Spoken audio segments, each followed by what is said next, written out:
Welcome to Buddha Bedtime Stories.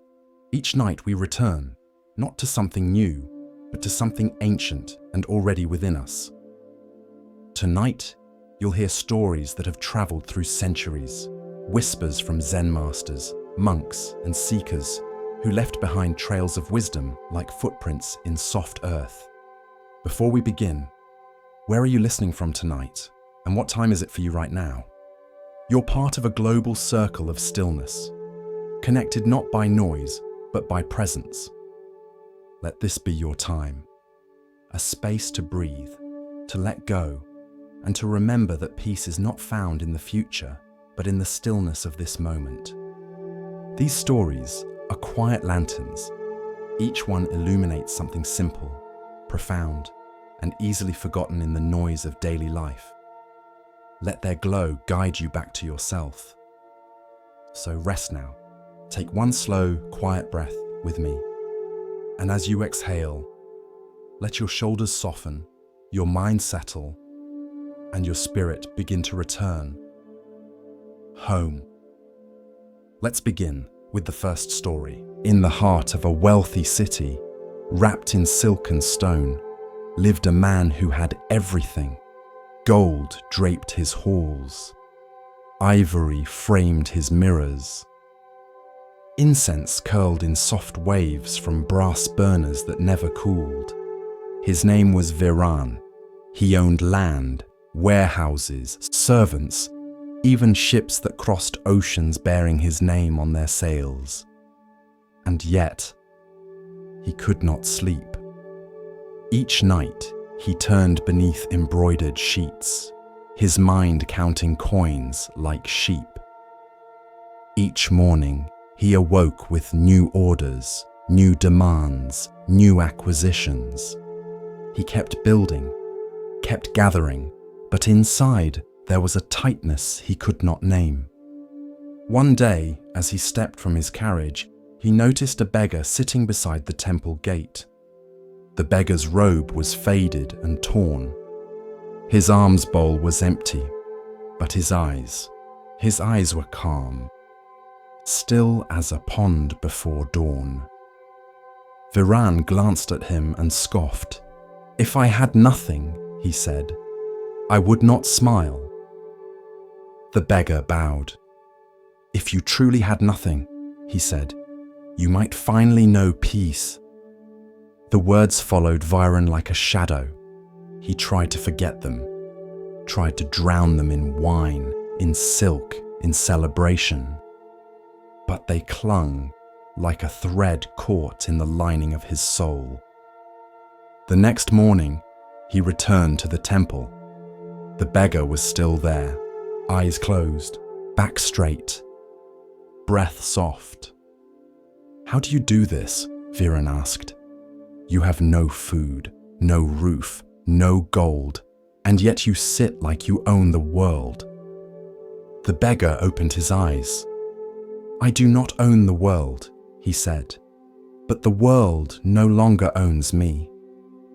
Viran stared. Something inside him cracked. That day he left behind his ring. The next, his jeweled belt.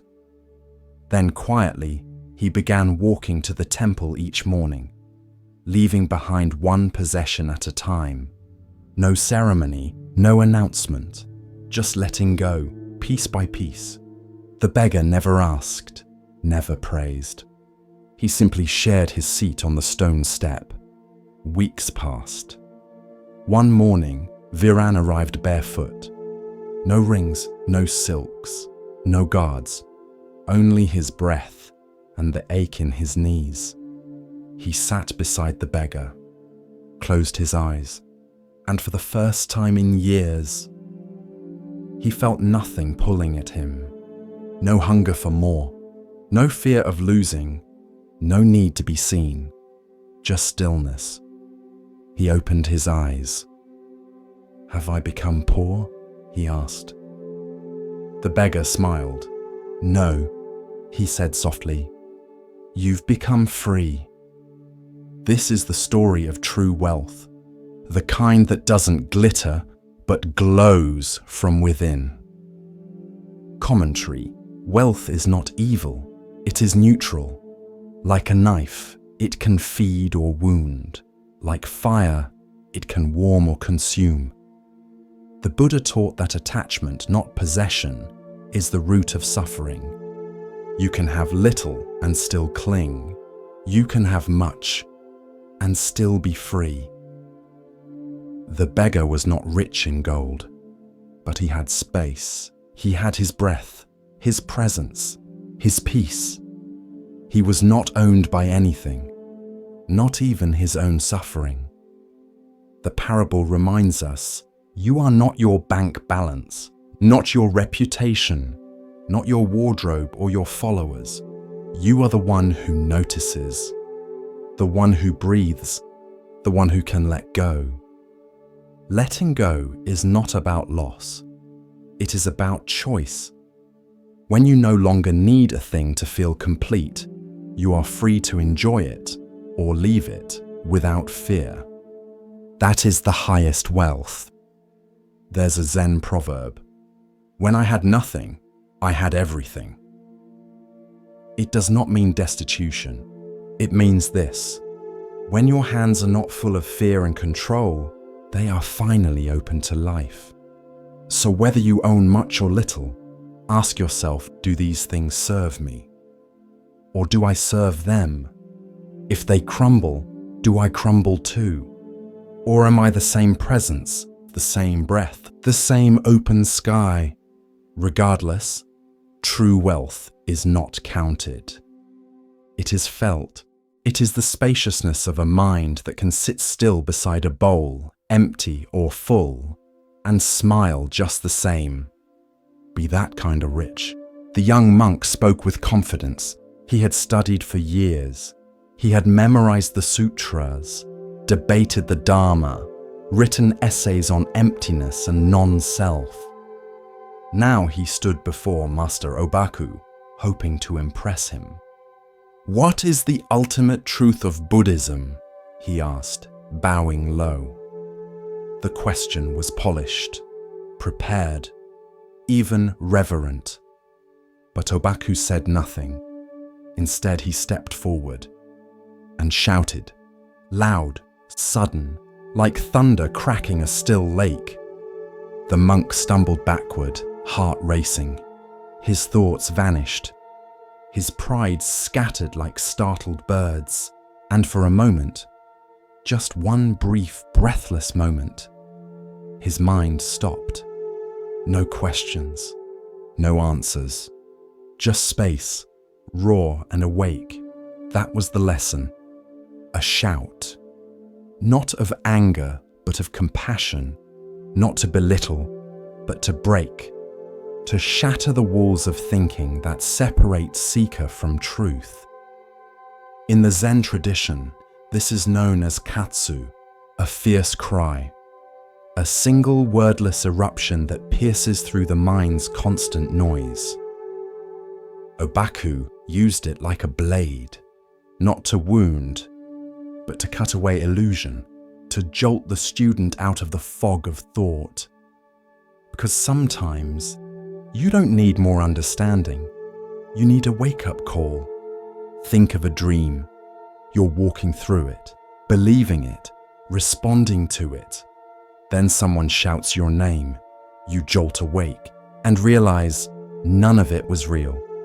Obaku's shout was like that, not a teaching, a waking. Years later, the monk returned.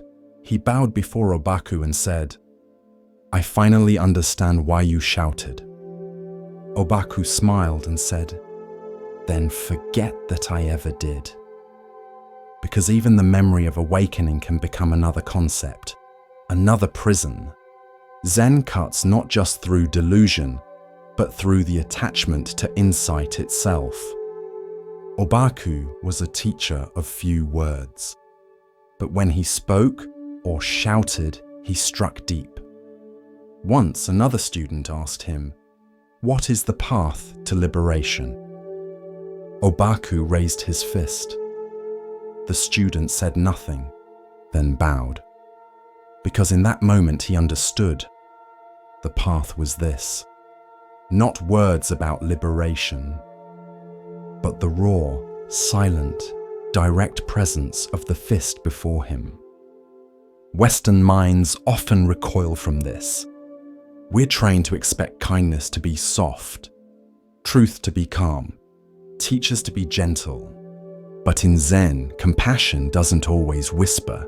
Sometimes it roars, because the cage of the thinking mind is strong, and it takes a powerful noise to break it. Obaku's shout was not personal, it was not performance. It was pure action, free from hesitation, free from agenda. A sound that came from no self, and landed in the heart like a bell. Another story is told. A monk was dozing off during meditation. Obaku walked behind him, raised his staff, and struck the ground beside him, hard. The monk jolted upright, eyes wide. The master said only, "If you sleep through life, you will dream of Zen, but never wake to it." The monk bowed. He never fell asleep in the hall again. These moments are not cruel. They are kindness without comfort, because comfort can lull us into dreaming. But Zen is the practice of waking, again and again, until waking becomes your natural state, until presence is all you need. Imagine someone drowning in shallow water. You don't throw them a book about swimming. You pull them up, sometimes roughly, but always with love. That is Obaku's shout, a hand reaching through illusion, grabbing you by the robe and saying, "Wake up." Commentary: not all teachings arrive gently. Some arrive like a storm, like cold water to the face, like a sound so loud it shakes the thoughts out of your spine. Because truth is not fragile. It doesn't need to be whispered. It just needs to be heard. And often the most compassionate thing a teacher can do is stop trying to explain and simply interrupt. Interrupt the story. Interrupt the me. Interrupt the years of polite ego dressed up as spirituality. Obaku knew this. He wasn't teaching Buddhism, he was teaching freedom. And sometimes freedom begins not with understanding, but with a single sharp, sacred shout.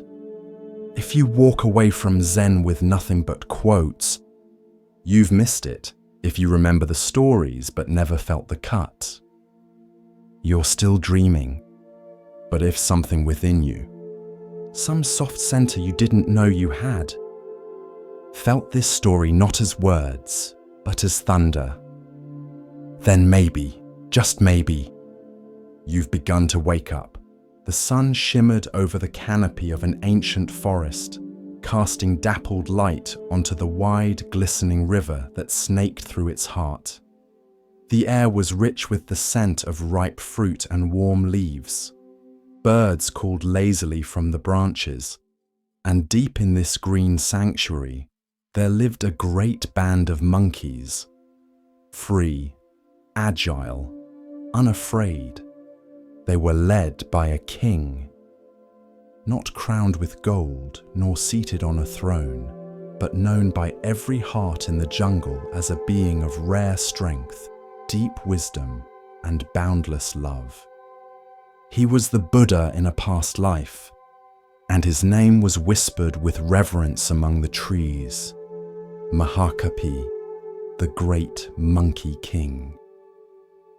The troop followed him not out of fear, but from trust. He chose the ripest fruit for the weakest among them. He led them across rivers in flood. He taught the young how to leap and the old how to rest. And when predators stalked the forest floor, he stood between his people and the teeth of death. But even such noble creatures cannot stay hidden from the eyes of kings.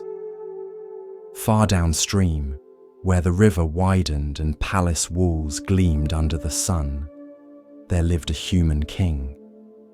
He was wealthy, powerful, and restless. One morning, while drinking sweet water from a golden cup, he bit into a mango unlike any he had tasted. Its flesh was fragrant, smooth, almost glowing. He turned to his servants, astonished. "Where did this come from?" he demanded. A trembling servant bowed low. "From the northern forest, Your Majesty. It was carried by the river." The king stood. "Then that forest shall be mine." And so he rode, hundreds of soldiers at his back, their armor clinking like distant thunder. Across plains, over hills, and into the great northern woods they marched, until they reached the grove where the mango tree stood. Its branches curved wide, heavy with golden fruit. And high in its arms, the monkeys feasted. The king looked up, and his joy turned to fury. "They steal what is mine," he said. "Surround the tree. Not one escapes." His archers raised their bows. The monkeys screamed and scrambled. Some fell. Some clung to the bark, trembling. Mothers shielded their babies. The tree that had fed them now became a trap. And the Monkey King, Mahakapi, watched from a distance. He saw the ring of soldiers, the drawn bows, the trembling hearts of his people, and he knew there was no way down. Unless he climbed a tall cliff beside the river. From there, he could see the mango tree, the forest, the fear. He wrapped his legs around the trunk of a strong bamboo stalk, measured the distance, and leapt. Across the sky he soared, limbs outstretched, heart steady. He reached the tree, but not the ground. His body caught a branch, and he hung there, arms extended, back arched across the gulf between safety and slaughter. A living bridge. He turned his head and called out, "Go! Cross me, now!" One by one, the monkeys scrambled onto his back. They clutched his fur, their tiny hands trembling.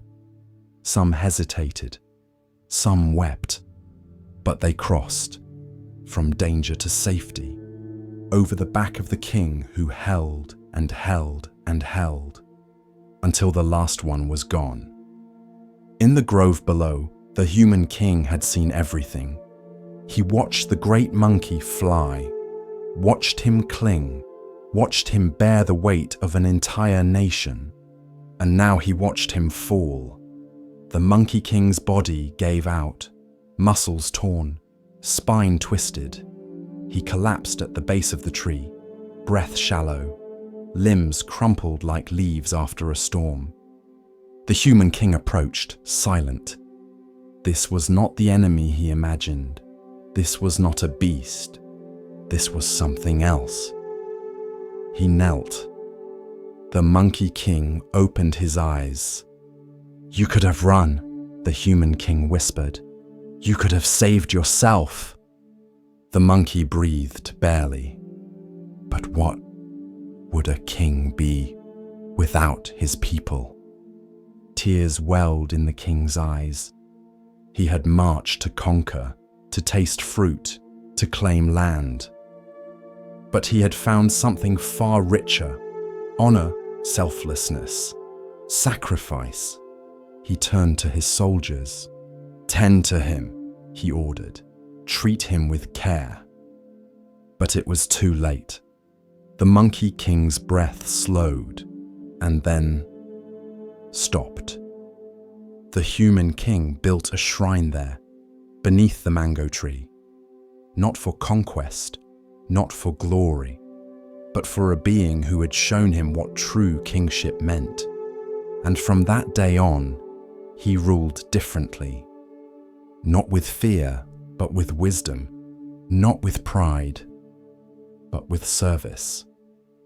He remembered the curve of that body stretched across space, the silence in which it held, the lesson it gave. Centuries later, the story would be carved into stone, painted onto temple walls, and passed from one mouth to another like a sacred fruit. Children would ask, "Is it true? Did a monkey really give his life?" And the elders would smile. "Yes," they'd say, "and in doing so, he taught the world how to live." Because sacrifice is not weakness, it is strength in its purest form. And a leader is not the one who commands the most, but the one willing to give the most, even his life, for those who trust him, for the good of all. As we continue our journey through the wisdom of Zen Buddhism, let us turn to a tale about recognition and the true nature of worth. This is the next story. There was once a kingdom where wisdom was prized like gold. Rulers held council with monks. Children learned not only how to count, but how to think. And among its most respected voices was a wandering teacher known simply as the Buddha. He did not wear jewels, he did not shout, but when he spoke, even the birds seemed to pause. And one day, in the town square of a village nestled near the banks of the Ganges, he told a story. Not to entertain, but to reveal. The dispute began with laughter, then sharp words. A group of scholars, each confident in his own tradition, had come to debate. Some were Brahmins, others were ascetics. A few belonged to newer sects, filled with fiery conviction and scrolls still smelling of fresh ink. They spoke of truth, of soul, of self, of afterlife, of permanence, of nothingness. Each man insisted his view was the whole, complete, correct. The others, misguided, foolish, dangerous. They argued beneath a fig tree, loud enough that passers-by turned to look. A merchant chuckled, a potter shook his head, a child pointed and whispered, "They sound like crows fighting over the same grain." When the Buddha arrived, he did not interrupt. He simply sat and waited until their voices began to falter, some from exhaustion, some from shame. And into that space, he placed his voice like a drop of water on a still pond. "There was once a king," the Buddha began, "who summoned 6 men born blind since birth." The scholars fell quiet. The king told them, "I will allow you to encounter something magnificent. Tell me what it is." The blind men were curious, eager. They were led one by one to a massive animal they had never known, a mighty elephant. Each man was guided to touch a different part. The first reached out and felt the flank. He pressed his palms against its broad, warm side and declared, "Ah, an elephant is like a wall, wide and unmoving." The second grasped the tusk, smooth and curved like polished stone. "No, no," he said. "An elephant is like a spear, sharp and strong." The third took hold of the trunk, which coiled and shifted in his arms. "You're both wrong. It is like a snake, alive, twisting, breathing." The fourth felt the knee, round and solid. "Clearly, it is like a tree trunk," he announced, "thick and rooted." The fifth wrapped his hands around the ear, which flapped gently like a fan. "You are mistaken. An elephant is a large fan, waving back and forth." The last man touched the tail, thin and rope-like. "No, no, it's a rope. A coarse, swaying rope." When they were brought back together, the king asked, "Well, what is an elephant?" and the shouting began. Each man insisted he was right. Each accused the others of ignorance. Each swore he had touched the truth with his own hands. And in a way, they had. The Buddha paused. The scholars sat frozen, the parable hanging in the air like incense smoke. Each man, he said, encountered only a part. Each was sincere, each described what he felt, and yet none saw the whole. He looked at each scholar now, gently, without judgment. So it is with many truths. You may touch a piece and call it the whole, but when clinging to fragments, conflict follows. One of the younger scholars frowned. "But teacher," he said slowly, "does that mean there is no truth?" The Buddha smiled, not to mock, but to soften. "Number, it means that truth is vast, and the mind must be vast to hold it. One who sees the trunk and believes it is a snake is not lying, but he is also not seeing clearly." Another monk, one who had remained quiet through the debate, bowed. "And what, Blessed One, is the way to see the whole?" The Buddha turned his palm upward, a gesture of openness. "Humility, listening, letting go of the need to be right. When you stop clinging to your peace, you make space for someone else's. And in that space, something greater may arise." The fig tree rustled gently above them. A breeze passed through the square. The tension had broken. One of the elders leaned forward. His voice was softer now. "I have spent my life defending what I thought was the whole elephant, but now I wonder if I have only touched the tail." The Buddha nodded.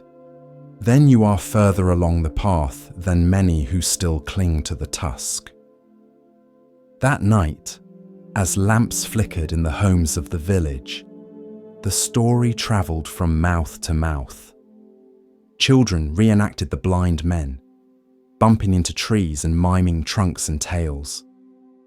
Elders sat in circles, wondering what part they had touched in their own lives, what truths they had guarded too tightly.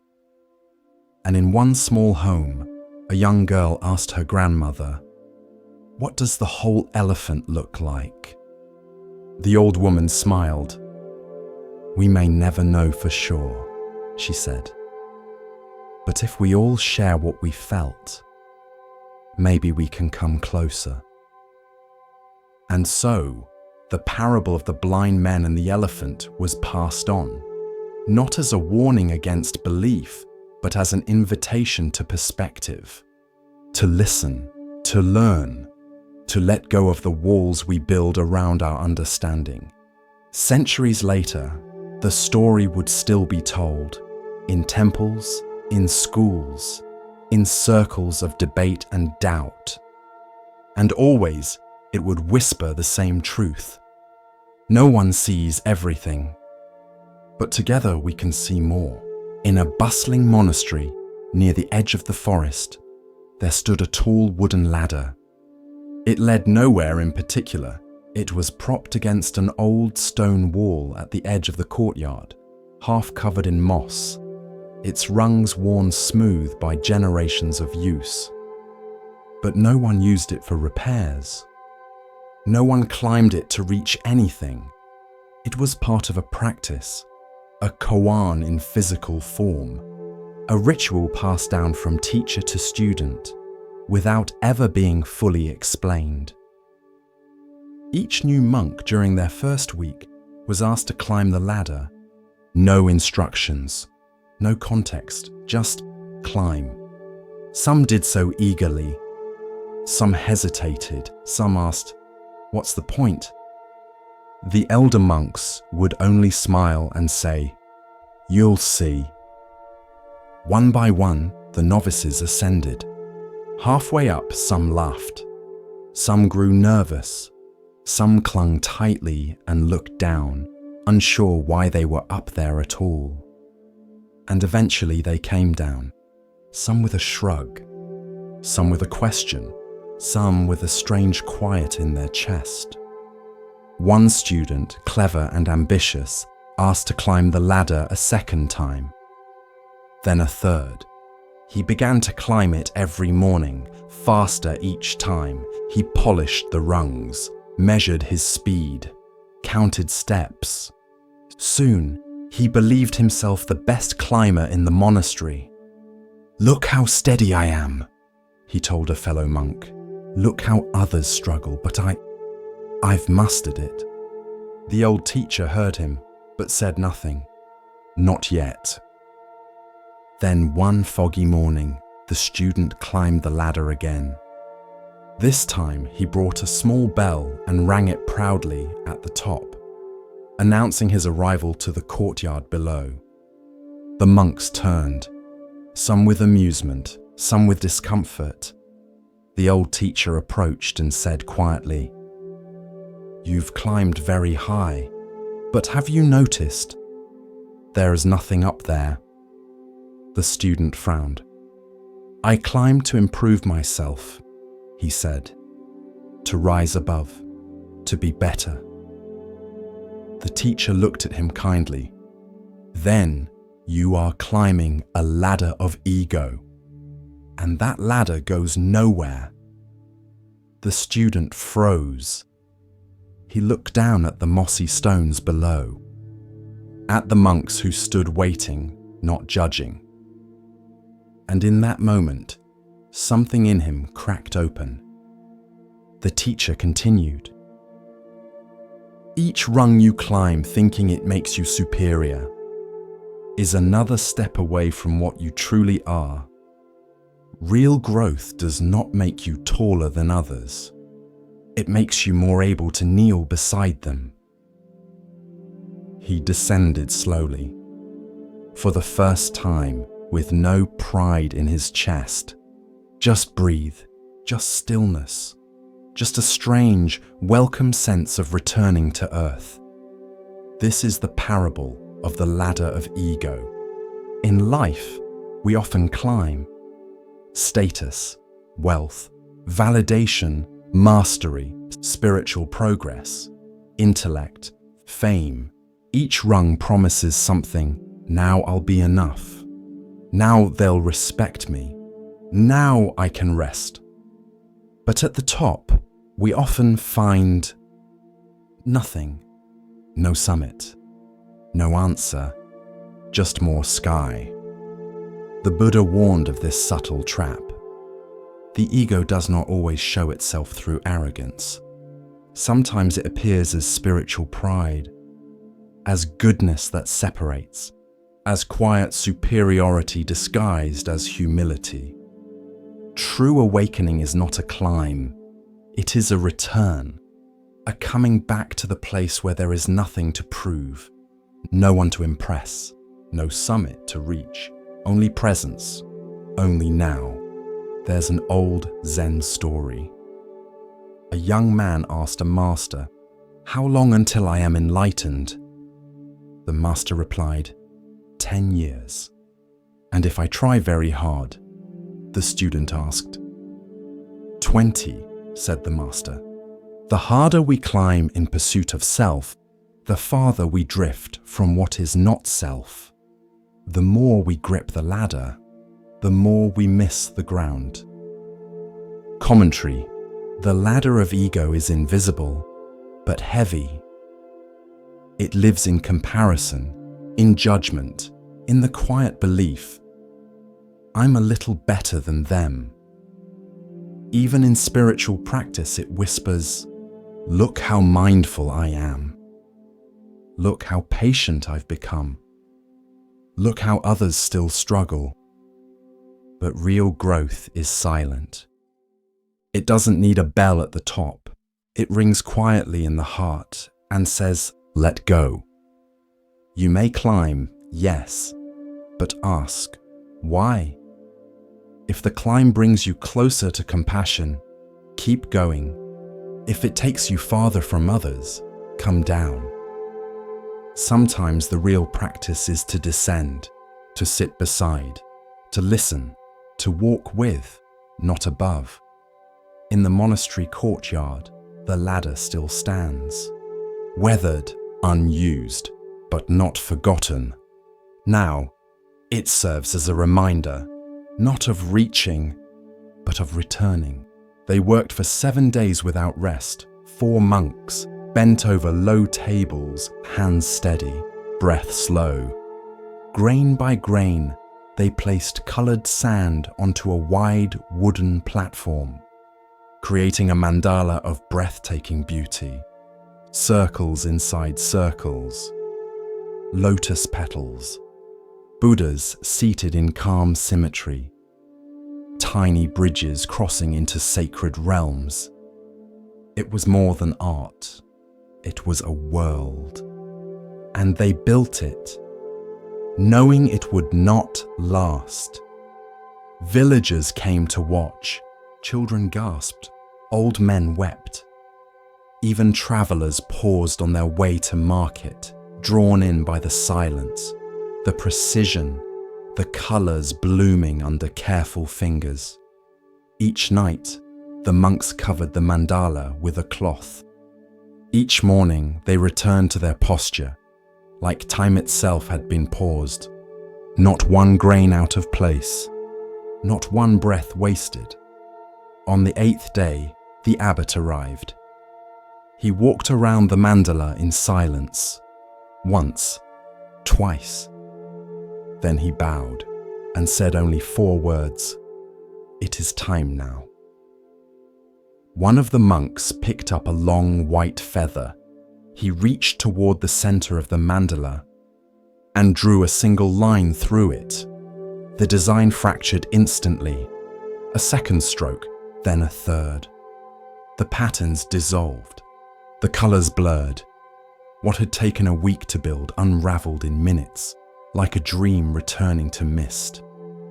Some gasped, others cried, but the monks only bowed, then gathered the sand in a simple clay bowl. They walked together to the river. With a small prayer, they tipped the bowl, and the sand returned to water, color to flow, form to formlessness. Gone. This is the story of letting go, of beauty not owned, of effort not clung to, of creation not possessed. Commentary. The sand mandala is one of the clearest teachings in Mahayana Buddhism, not because of how it looks, but because of what happens after. In the West, we celebrate permanence. We build to last. We frame art. We publish books. We try to leave a legacy. But in Buddhism, there is no permanence, only appearance, only change, only flow. The monks poured their hearts into the mandala, their care, their breath, their presence. They built it not despite its impermanence, but because of it. They knew it would vanish, and they still gave everything. That is love without grasping, effort without ego, joy without needing to possess. The act of destroying the mandala is not cruelty, it is compassion, a reminder. Everything we cling to will one day dissolve. Beauty, youth, achievement, even memory. We can either mourn this endlessly or bow to it. There is a phrase in the Diamond Sutra.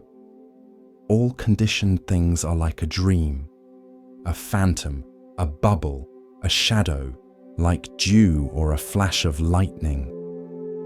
Thus we shall view them. It doesn't mean nothing matters.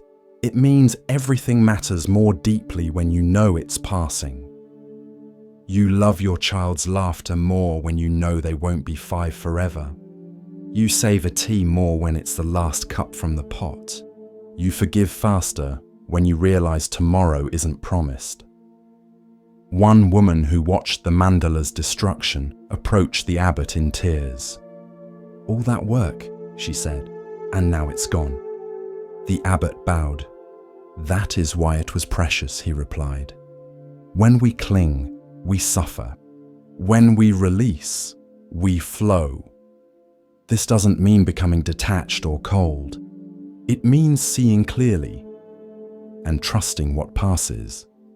Trusting that even after the mandala is gone, the hands that built it are still steady. The breath that guided it is still with you. The river still carries the colors. Life is not meant to be grasped. It is meant to be given. Again and again. Like sand to a current. So build your mandalas. Love your people. Paint your days with color. But don't try to trap the moment. Let it come. Let it shine. And when it's time, let it go. And perhaps, like the monks at the river, smile while you do. As we move deeper into the quiet teachings of Zen, we come to a story about seeing clearly and understanding true value. Listen carefully to the next story. In the heart of the Himalayan foothills, where the clouds hung low and the trees grew tall enough to brush the sky, there lived an elephant unlike any other. He was large, yes, towering and strong. But it was not his size that set him apart. It was his silence, his gentleness, the way he walked through the forest without disturbing a single leaf. The other animals called him Chadanta, though few ever spoke directly to him. They simply watched, from trees, from burrows, from the safety of shadow, as he moved like a mountain in motion. He was the Buddha in a past life. And this is the story of his strength, not in battle, but in sacrifice. Chadanta lived alone by choice. He did not shun the world, but neither did he cling to it. He bathed in still lakes at sunrise. He ate from the same fig tree each day, taking only what he needed. When storms came, he broke branches to shelter smaller creatures. And when conflict stirred among the animals, he was the one they turned to, not for punishment, but for peace. Yet peace often invites jealousy, and far from the forest, deep within a palace carved of stone and silence, a queen sat with bitterness in her heart. She had once lived in that forest, a doe, soft-eyed and quiet, and long ago, when Chadanta had ruled a great elephant herd, she had been among them. She had loved him, deeply, without condition, but he had never looked her way, never spoken her name, never returned what she offered. And so, in her next life, reborn as a queen, she remembered only the wound, and she wanted revenge. She summoned the royal hunter and said, "In the northern forest lives a white-tusked elephant. His hide is pale, his eyes are gold. Bring me his tusks, no matter the cost." The hunter hesitated. It is said that he is gentle, wise. "All the more reason," she said, "to prove that the gentle can bleed." And so, with blade and bow, the hunter traveled north, through jungle, through rain, through weeks of silence, until he found the clearing near the fig tree. There stood Chadanta, still, listening to the wind. The hunter watched from behind the trees. He waited 3 days, but the elephant did nothing wrong. He did not rage, did not attack, did not falter. Only once did he cry out, and that was when he helped a small bird fallen from its nest. On the 4th morning, the hunter stepped forward. Chadanta turned, and in that moment he knew. He saw the blade, saw the sorrow, saw the karma rising like fog. And yet, he did not move. "You have come for my tusks," he said. The hunter froze. "How did you—" "I remember," Chadanta said. "She was hurt. She never let it go." The wind stirred the trees. The lake nearby rippled. "I will not fight you," he said. "Take what you came for." The hunter lowered his bow. "But I cannot kill you." "Then don't," said the elephant. "I will kneel. You may take the tusks. Spare the rest." And slowly, with the dignity of one who walks willingly toward pain, Chadanta lowered himself to the earth. The hunter wept as he worked, not because the task was hard, but because the elephant never once flinched. When the blade cut deep, he did not cry out. When the ivory came free, he did not recoil. He only said quietly, "May she find peace now." The hunter carried the tusks back to the palace. And when the queen saw them, gleaming, perfect, wrapped in bloodied cloth, she felt no triumph, only weight. She touched them once, and then began to shake, for in that moment her memories returned fully. Not of rejection, but of Chadanta lifting a fallen calf, of standing watch while others slept, of refusing to harm a single creature even when threatened. And now, that being had offered his very body. For her. She collapsed, and in her next life, it is said, she returned to the forest as a healer, not to take tusks, but to mend wounds. The story of Chadanta spread far beyond the forest. Monks carved his image into cave walls. Children whispered his name when they felt afraid, not because he was mighty, but because he proved that strength is not in what you strike, but in what you endure for the sake of others. Because true power needs no roar, it needs no armor. It needs only presence and the willingness to give without hatred, even to those who once wished you harm. The leaves whispered of him before his name ever reached a village gate. Parents clutched their children. Merchants rerouted their caravans. Monks bowed their heads, not in reverence, but in caution. For the man they called Angulimala roamed the forests like a curse in flesh. They said he wore a garland of severed fingers. They said he moved like wind through tall grass, too fast, too silent, too deadly. They said he had no soul, but the truth was more complicated. He had once been Ahimsaka, a child born to a noble Brahmin family, gentle, studious, with a heart like spring water, clear, eager, pure. His name meant harmless, and for a time it fit.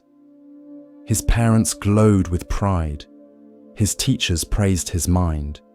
He recited texts with ease and never raised his voice. He walked the sacred path with reverence. But even gardens grow shadows, and in the heart of his teacher, a master once kind, jealousy stirred like embers beneath calm. What if this boy outshines me? What if he is remembered while I am forgotten? And so, the poison was planted. Whispers behind closed doors. Lies dropped like oil into water. The teacher turned the other students against Ahimsaka. Then, turning to the boy himself, he spoke. "If you truly wish to complete your training, bring me a gift. 1,000 lives, 1,000 fingers." Ahimsaka was horrified, but loyalty ran deep, and confusion deeper still. His world, once steady, spun sideways. The teachings twisted, the compass lost. And so he walked into the forest, heart trembling, mind clouded. At first, he resisted. Then he rationalized. Then he obeyed. One by one, lives fell. One by one, fingers were taken. He strung them on a garland around his neck, not out of pride, but as proof. A grotesque tally, a vow he could not break. Ahimsaka was gone. Only Angulimala remained. Years passed. Villages emptied at the sound of his approach. No warrior could stop him. No plea could reach him. He lived in the trees like a demon, fed by fear, haunted by silence. But sometimes, late at night, he would sit by the river and weep, not loudly, not dramatically, just a single, soundless shudder, as if his soul still remembered what it used to be. Then came the day everything changed. A new rumor reached the region. A monk in saffron robes was walking the land, barefoot and alone, unarmed, unafraid. His presence turned swords to dust. His gaze stilled storms. The Buddha. Angulimala laughed when he heard it. "Let him come," he said. "Let me take his finger too." And so he waited. It was mid-morning when the figure appeared, walking slowly along the forest path, robe brushing the grass, eyes lowered, bowl in hand. No fear, no hesitation. Angulimala stepped out from the trees, blade drawn. But the monk did not stop, nor did he hurry, just walked. Calm, present, silent. Something in Angulimala snapped. With a roar he charged. The earth pounded beneath him. His breath came wild. His blade glinted in the sun. But no matter how fast he ran, the monk remained just ahead, neither speeding up nor slowing down, until suddenly he stopped and turned. Their eyes met. The forest held its breath. Angulimala's chest heaved. "Stop!" he shouted. "Stop walking!"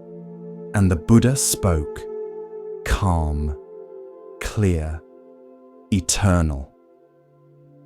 "I have already stopped, Angulimala. It is you who has not." The words hit harder than any weapon. Stopped? The monk had stopped? Angulimala blinked. "What do you mean?" "I have stopped chasing harm, stopped feeding the fires of anger, greed, and ignorance. But you still run." Angulimala lowered his sword. "Not all the way, just a little, but enough." What should I do?" And the Buddha stepped closer, unshaken, unarmed, unafraid. "Drop the weapon," he said, "and follow." For a long moment, Angulimala stood frozen. The forest was silent. Even the wind waited. Then, with trembling hands, the man removed the garland from his neck. Each finger clattered to the ground, like a lifetime falling apart. He dropped the sword and fell to his knees. "I don't know how to walk your path," he whispered. The Buddha extended a hand, not to lift, but to witness. "You already have," he said. The townspeople were outraged. When word spread that Angulimala, the killer, the terror, the demon of the forest, had become a monk, they rioted. They threw stones at him as he walked. They spat at his feet. They demanded his blood. But he did not strike back. He carried his bowl. He bowed when struck. He sat in silence and wept again, but not for himself. For them, one day after a particularly violent outburst from the crowd, he returned to the monastery bruised and bleeding. The Buddha looked at him, eyes deep as sky. "You endure much, Angulimala." Angulimala bowed his head. "I deserve it." "The past is a shadow," the Buddha said. "It follows you until you stop turning to chase it." One morning, he heard a woman crying in labor outside the village. The pain was great, the danger greater, but the people refused to help. "She's cursed," they whispered. "Her child will be born into blood." Angulimala stepped forward. "I will go." The villagers gasped. "You, the murderer, you'll curse her." But he walked past their fear and knelt beside the woman. His voice was soft. "By the truth I now live, by the harm I have abandoned. May you and your child be safe." And she was.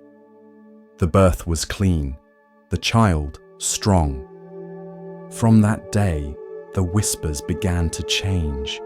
Years later, the man once known as Angulimala became a teacher of peace.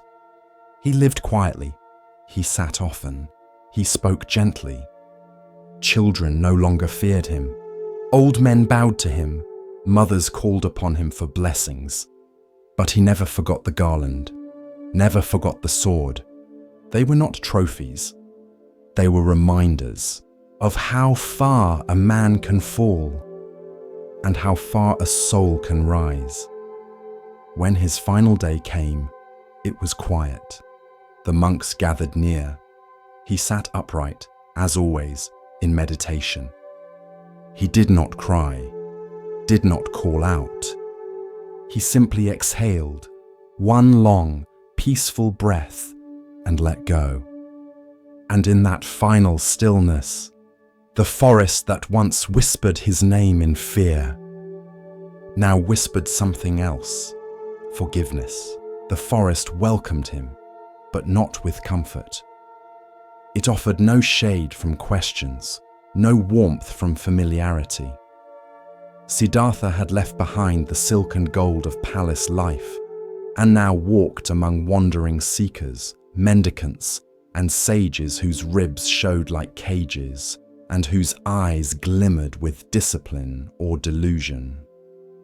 He sought teachers, and they welcomed him, for his mind was sharp and his determination pure.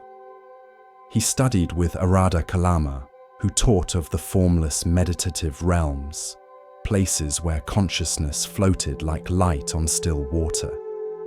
Siddhartha followed his teachings, and with silent breath and sharpened focus, he reached those plains. His mind became spacious. His thoughts slowed like clouds drifting across a still lake.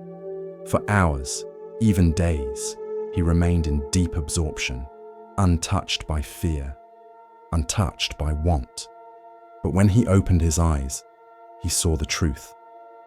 Though his body was still, suffering had not ended. The world remained the same. Hunger still visited the poor. Age still bent the backs of farmers. Death still came to children and kings alike. He bowed to Arada Kalama with gratitude and moved on. Next, he studied with Udaka Ramaputta, who taught of neither perception nor non-perception, of the vast nothingness that lay beyond all forms. Siddhartha once again followed, and again he reached the heights. He learned to let go of sensation, of even the thought of self. He floated, as if beyond the skin of the world. But again, when his eyes opened, the truth remained. Desire still lingered. Aging still came. Death still waited.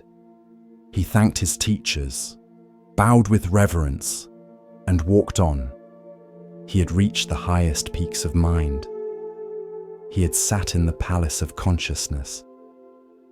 And still, he had not seen freedom. In a grove beside the Niranjana river, he found a band of 5 ascetics who practiced fierce austerity. They believed that the body must be conquered by pain, that by starving it, punishing it, mastering its cravings, one could burn away desire and illusion. Siddhartha joined them. He ate but 1 grain of rice a day. He chewed each grain for long minutes until it dissolved like a breath. He slept in the open, through storm and frost, curled against the roots of trees, his robe no thicker than air. He held his breath until his vision blurred and his head rang with wind.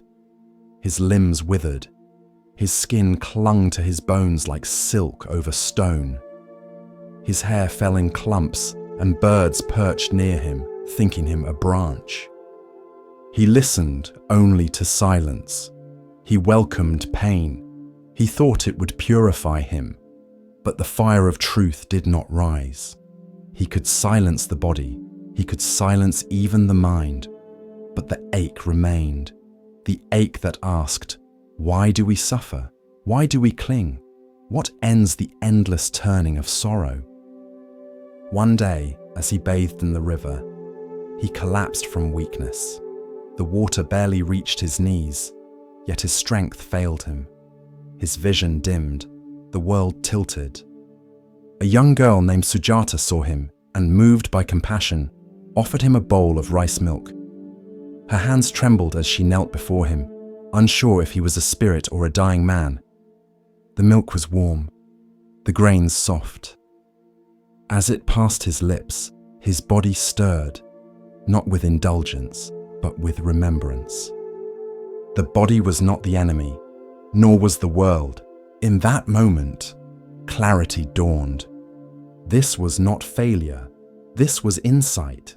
Neither indulgence in luxury, nor torment of the flesh had freed him.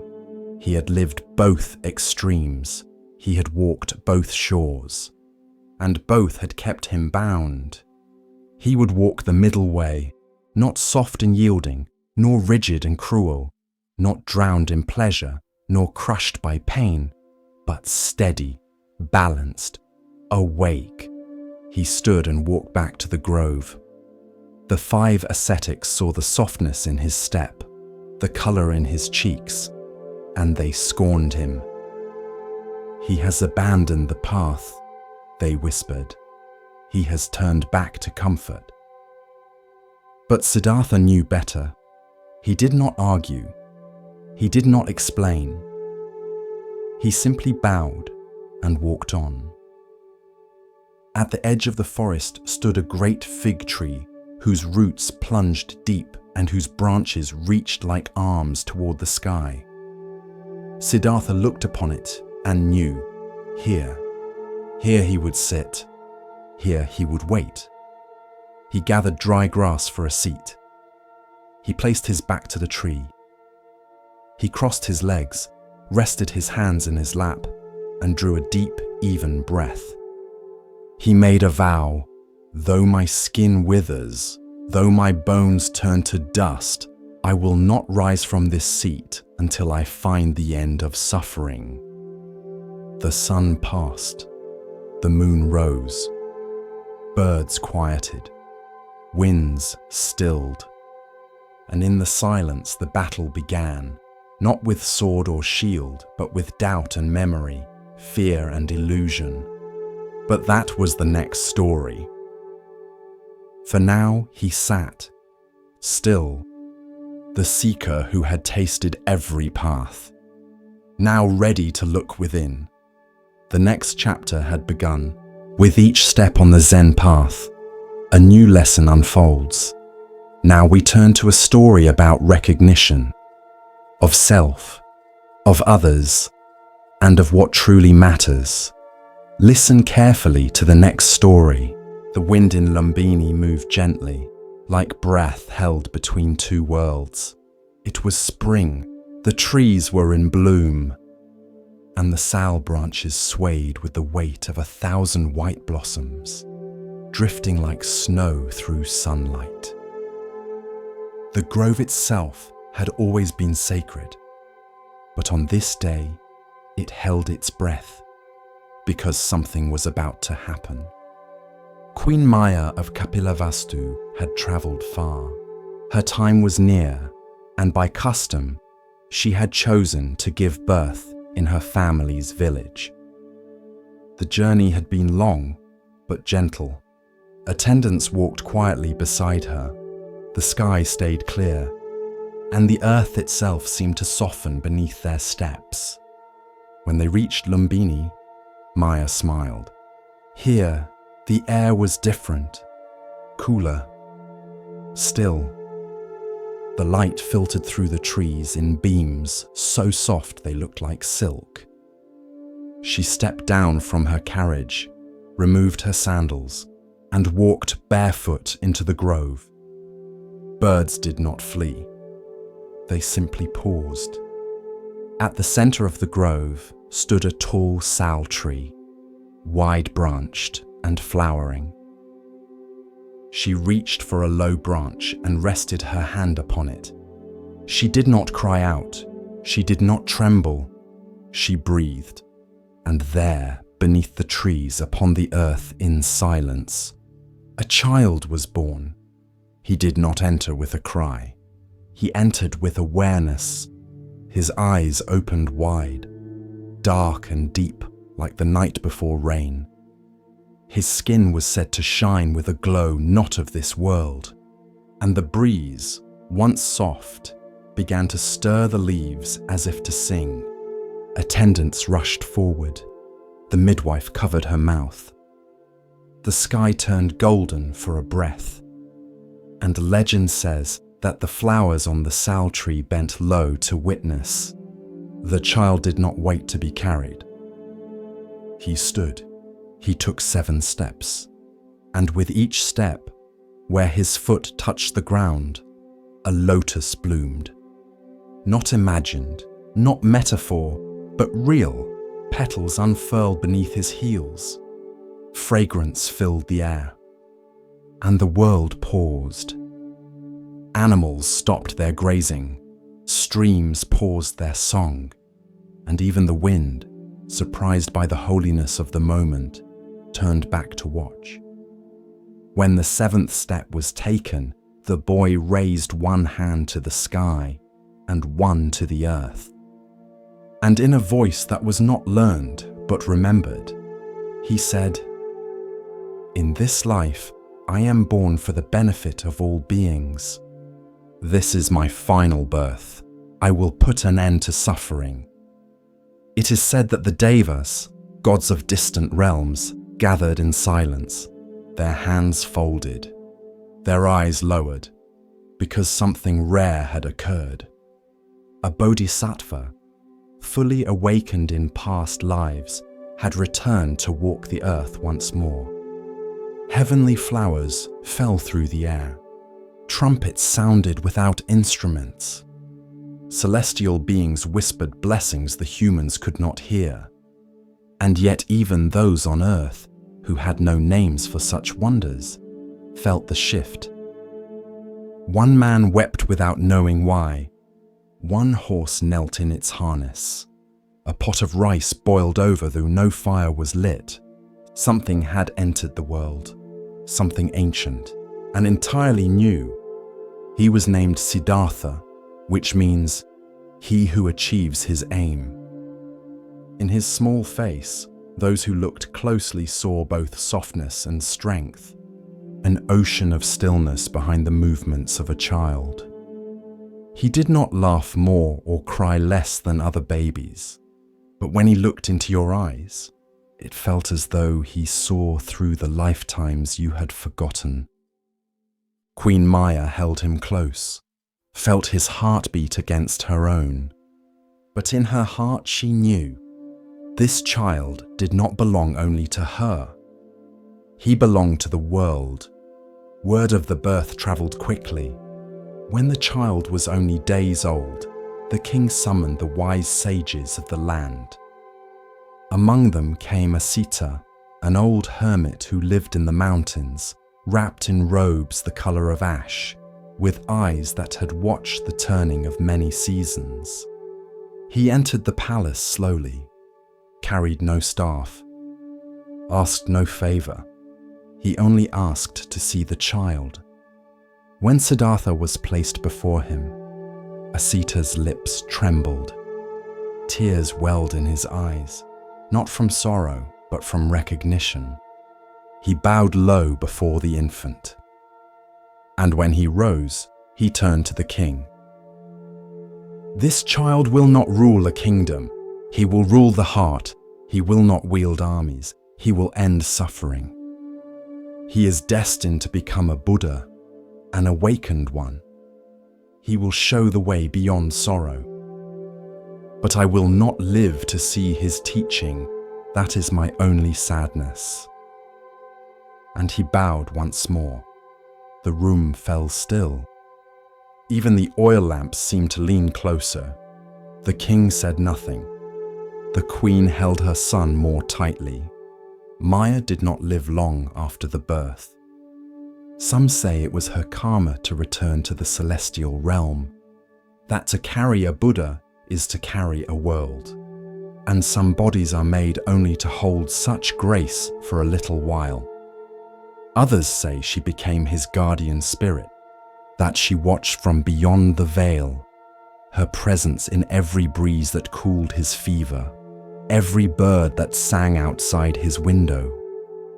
Siddhartha was raised by her sister. He grew in the lap of comfort. But the memory of the grove, the trees, the moonlit dream, those lived on. Years later, when Siddhartha became the Buddha, he never spoke often of his birth. He taught of suffering, of the path, of breath, of impermanence. But once, when asked what it meant that he had walked on lotus blossoms, he smiled and said, "The path was already beneath me. I did not make it appear. I only stepped where it had always been. Because truth is not invented, it is remembered. Like petals underfoot, waiting to be noticed. And so the child who walked on lotus blossoms became the man who taught others to walk in peace. One step, then another, until suffering too began to bloom into wisdom. There was once a wealthy man who lived in a great house. The house was vast, with many rooms, winding corridors, tall beams and ancient wood. But it was old and dry, and one day it caught fire. Smoke slipped beneath the doors, flames curled along the rafters, the walls creaked with heat, and the embers began to rise. Inside the house were his children, dozens of them, laughing, playing, unaware. He called out to them from the courtyard, "Come out, the house is burning." But the children only blinked. The house was all they had known. It was familiar, full of games and colors and corners to hide. They did not see the danger. They did not feel the urgency.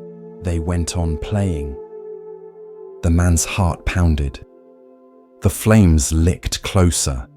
If he shouted again, they might ignore him. If he ran in to fetch them, the structure might collapse. So instead, he tried something else. He called out again, not with panic, but with a new offer. "Children, come outside. There are carts waiting for you. Goat carts, deer carts, ox carts, pulled by beautiful animals adorned with bells and gold. Come now, and they are yours." The children stopped, looked up, and ran out of the burning house in delight. Safe, laughing, alive. But when they reached the courtyard, there were no goat carts or deer carts. Only one great cart, drawn by a white ox, sturdy, wide, strong, more magnificent than they could have imagined. And the father calm now, relieved, invited each child onto the cart. It would carry them far from danger. It would hold them safely. This is the parable of the burning house, one of the most famous teachings in the Lotus Sutra. It is not about deception. It is about skillful means, what Mahayana Buddhism calls upaya. It is about the wisdom to speak not with rigid truth, but with compassion shaped to the listener's heart. The father in the story is the Buddha. The burning house is samsara, the world of illusion, suffering, impermanence. The children are us, unaware, absorbed in our games, our distractions, our beliefs that everything is fine. And the carts? They are the paths, the ways we are called out of delusion. Sometimes we need promises. Sometimes we need symbols. Sometimes we come to practice seeking peace or healing or clarity. These may not be ultimate truth, but they are ways out of the fire. And the Buddha, seeing this, offers whatever will work, not to lie, but to save. Truth is not always about telling the whole thing at once. Sometimes it's about offering a step forward, a thread through the smoke, a voice that reaches someone where they are, not where they should be. There is a famous Mahayana saying, "The Dharma is like a raft used to cross the river, but once across, you don't carry the raft on your back." In the same way, the Buddha does not cling to doctrines. He uses teachings as tools and discards them when they no longer serve. In the story, the children are not punished for believing in goat carts, because the Buddha is not interested in being right. He is interested in awakening, and if it takes a golden bell or a beautiful cart to bring someone to safety, then so be it, because wisdom without compassion is incomplete. Sometimes we do the same. We come to practice for small reasons. We want to breathe better, to sleep more easily, to escape stress, but slowly, something shifts. The real ox cart arrives. The deeper teachings come. We begin to see the house for what it is. We begin to wake up, not just from the flames, but from the idea that we ever truly belonged inside them. This story teaches us about timing, about patience, about knowing that not every truth needs to be told at once, and that helping others awaken is not about shouting, "The house is on fire."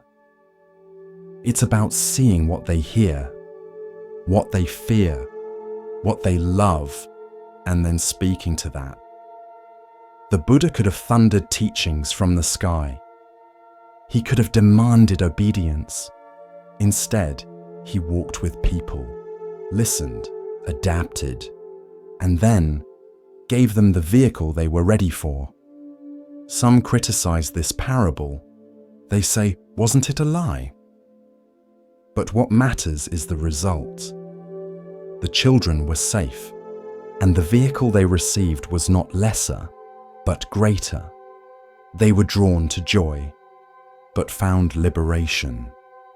Sometimes a mother tells a child there are stars hiding behind the clouds, not to mislead, but to soothe. And the stars are there. Sometimes a doctor gives medicine sweetened with honey, because healing must be palatable, not just potent. And so too with the Dharma, it meets us where we are, and leads us to where we didn't even know we could go. The burning house is this world, not because the world is evil, but because it cannot last. Everything inside it, pleasure, power, possession, even identity, will one day fall. But the Buddha doesn't shame us for being inside. He simply calls us out, however he can. You may be on a goat-cart path now, or waiting by the door, or still deep inside the house, holding on to something you love. It's okay. You are seen, and when you're ready, there will be a voice and a cart and a way through the smoke. She was just the cleaning woman. That's what most called her. Not nun, not practitioner, not devotee, just the woman who swept the temple. She arrived before sunrise, her hair tied back in a grey knot, her robes plain and faded, her broom worn thin at the bristles. She did not chant, did not preach, did not study sutras in the main hall. She swept the stone walkways, the meditation hall. The steps no one noticed were dusty until they were clean. And when she swept, she smiled. Some of the younger monks whispered, "She's not really practicing. She doesn't even sit in the morning zazen. She just does chores." But she never responded. She bowed to them anyway. Years passed. One by one, the monks left for higher temples, deeper study, more advanced masters. But she remained, still sweeping, still silent, still smiling. One spring morning, the abbot called for an assembly. The monks gathered, some sitting in strict posture, others blinking away sleep. The abbot raised his voice gently. "I have been observing this temple for many years," he said. "And in all this time, only one among you has reached the heart of the Dharma." Heads turned. The scholars straightened their backs. The meditation leaders adjusted their robes. The younger monks held their breath. And then the abbot looked to her, the woman with the broom. She was in the corner, brushing dust from the edge of a wooden beam. She paused, looked up, and smiled. A silence fell over the room. Then whispers. But she never studied the Diamond Sutra. She never debates koans. She doesn't even recite the Heart Sutra. The abbot turned to them and said, "She lives it." This is the story of embodied wisdom, the kind that doesn't speak loudly, but moves like breath through a humble act. Commentary. There is a great misunderstanding in spiritual life, that awakening comes only through texts, or teachers, or temples. But the Buddha taught in forests. He sat beneath trees. He pointed to rivers and mountains and empty bowls. He said, "The way is not in the sky, the way is in the heart." The woman who swept the temple did not need to talk about mindfulness. She was mindfulness. Every stroke of her broom was deliberate, every step a prayer, every breath a chant. She did not perform her devotion, she lived it. You can memorize every scripture and still miss the truth. You can quote the sutras and still live with bitterness. But you cannot sweep the floor with love for 30 years and not be changed. The Dharma is not performance. It is not approval. It is presence. Many monks seek truth like a prize. They strive. They compare. They seek recognition. But the woman who swept the temple had no audience, no ambition, only a broom, a path, and her attention. That is enough. That is more than enough. There's a Zen saying, "Before enlightenment, chop wood, carry water. After enlightenment, chop wood, carry water." Because the truth doesn't take you away from the world. It brings you deeper into it. It makes you pay attention. To dust in corners, to the sound of your own breath, to how gently you place a bowl on the table. We live in a time of noise. of opinions, of spectacle, of credentials. But the Dharma whispers, sweep, breathe, smile, and mean it. That is enough. So wherever you are, whether folding laundry, washing dishes, answering emails, tying your child's shoes, do it with all of you. Do it like the woman who swept the temple, and let the dust be your teacher too. As our exploration of Zen Buddhism deepens, let us listen to a story that reveals how true worth is often overlooked. Here starts the next story. There was once a young monk who feared change. He feared the end of things, the falling of leaves, the fading of youth, the loss of voices he loved. Every impermanence felt like a theft. And though he studied the teachings, sat each morning in silence, recited the truths of anicca, still, his heart gripped what it knew. One day, he sat with his teacher beneath the open sky. The wind was gentle. The air smelled of dry grass and pine. Above them, clouds drifted, vast and slow, casting soft shadows across the stone. The teacher pointed upward and said, "Look, what do you see?" The monk replied, "A cloud." The teacher nodded. "Now keep watching." They sat for a long while. Minutes passed. Then hours. The cloud changed shape. Then shape again. Then thinned and vanished. The monk frowned. "It's gone." The teacher smiled. "Number only its shape is gone. Its water is still in the sky, or falling as rain, or becoming mist. It hasn't ended, only transformed." The monk was silent, and something inside him softened. This is the story of impermanence, and the truth that beyond all change, there is a space that never breaks. Commentary. We fear change because we identify with form. We think, I am this body. I am this name. I am this role, this relationship, this belief. And when those dissolve, we feel ourselves dissolve. But the Buddha taught, all compounded things are impermanent. All form changes, but emptiness remains. Emptiness is not void.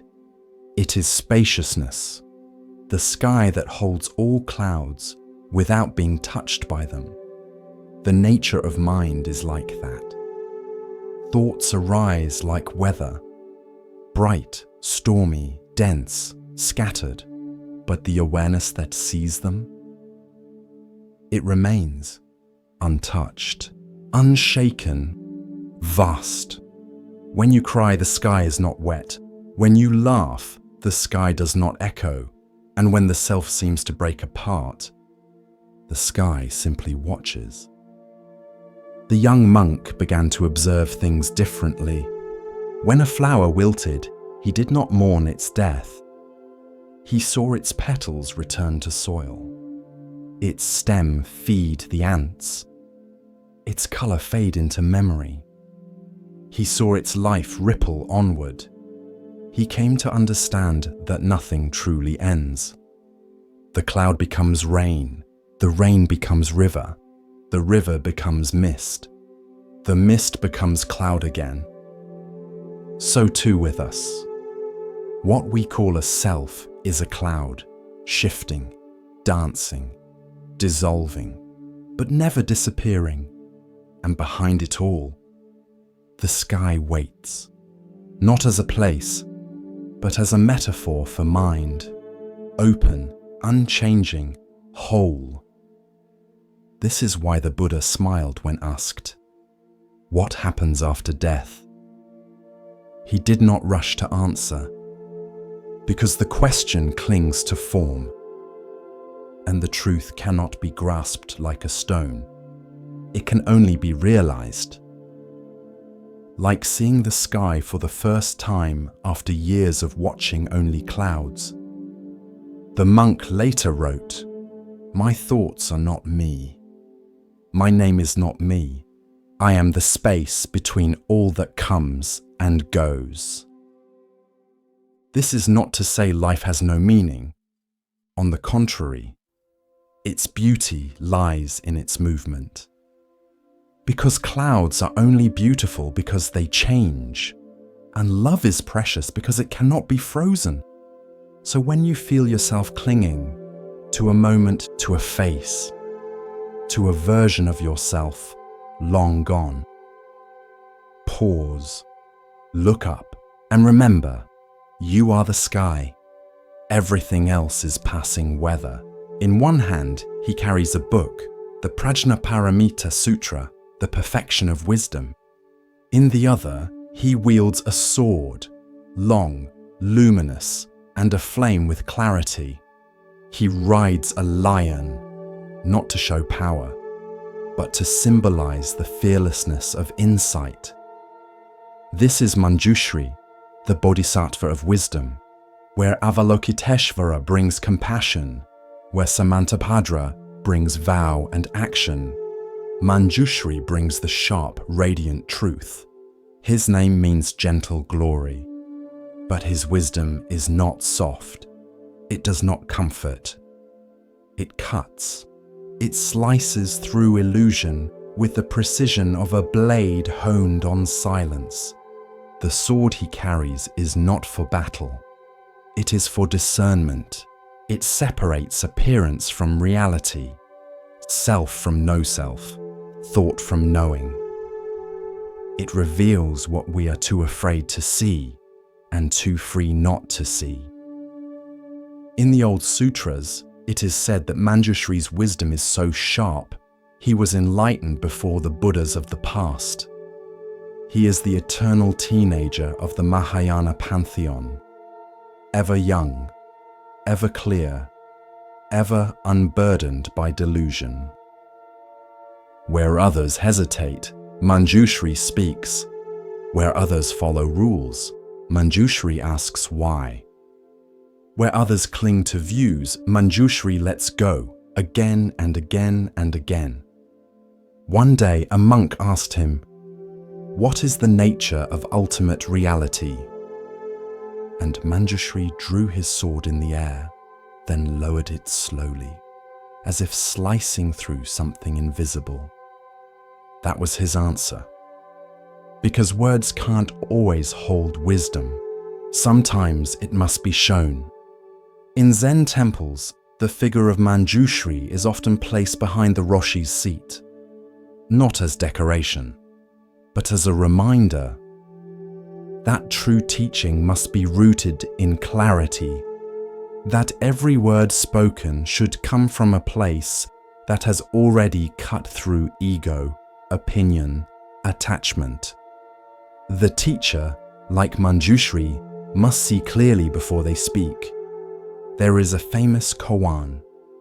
A young monk full of doctrine said to the master, "I've memorized the Heart Sutra. I understand emptiness. There is no eye, no ear, no mind, no path, no attainment." The master pointed to a bowl of rice and said, "Then eat, because understanding is not the point. Living is." This is what Manjushri teaches, wisdom that is not locked in scriptures, but embodied, applied, lived. The sword is not aggressive, it is necessary to wake us, to free us, to carve away the clinging and the confusion until only truth remains. Not an idea, but a mirror with no dust. There's a story told in the mountains. A disciple sat meditating, trying to silence his thoughts. He came to Manjushri in prayer and asked, "Please cut away my illusions." That night, in a dream, Manjushri appeared. He said nothing, only lifted his sword and placed it gently on the disciple's shoulder. not to strike, but to remind him the blade is not outside you. It is within. Commentary. Manjushri does not give you answers. He gives you the means to see for yourself. That is his wisdom, not dogma, but discernment. Not belief, but perception stripped of filter. The sword cuts two ways. It cuts through ignorance, but also through comfort. It forces us to ask, what have I built my life on? And what happens when that is no longer solid? Can I let go? Can I breathe? Even when the ground beneath me vanishes. Wisdom is not knowing more. It is needing less. It is silence that doesn't need applause. It is clarity that does not waver in the dark. It is the ability to sit in confusion and not flinch, to stand before illusion and not bow, to name what is and let go of what is not.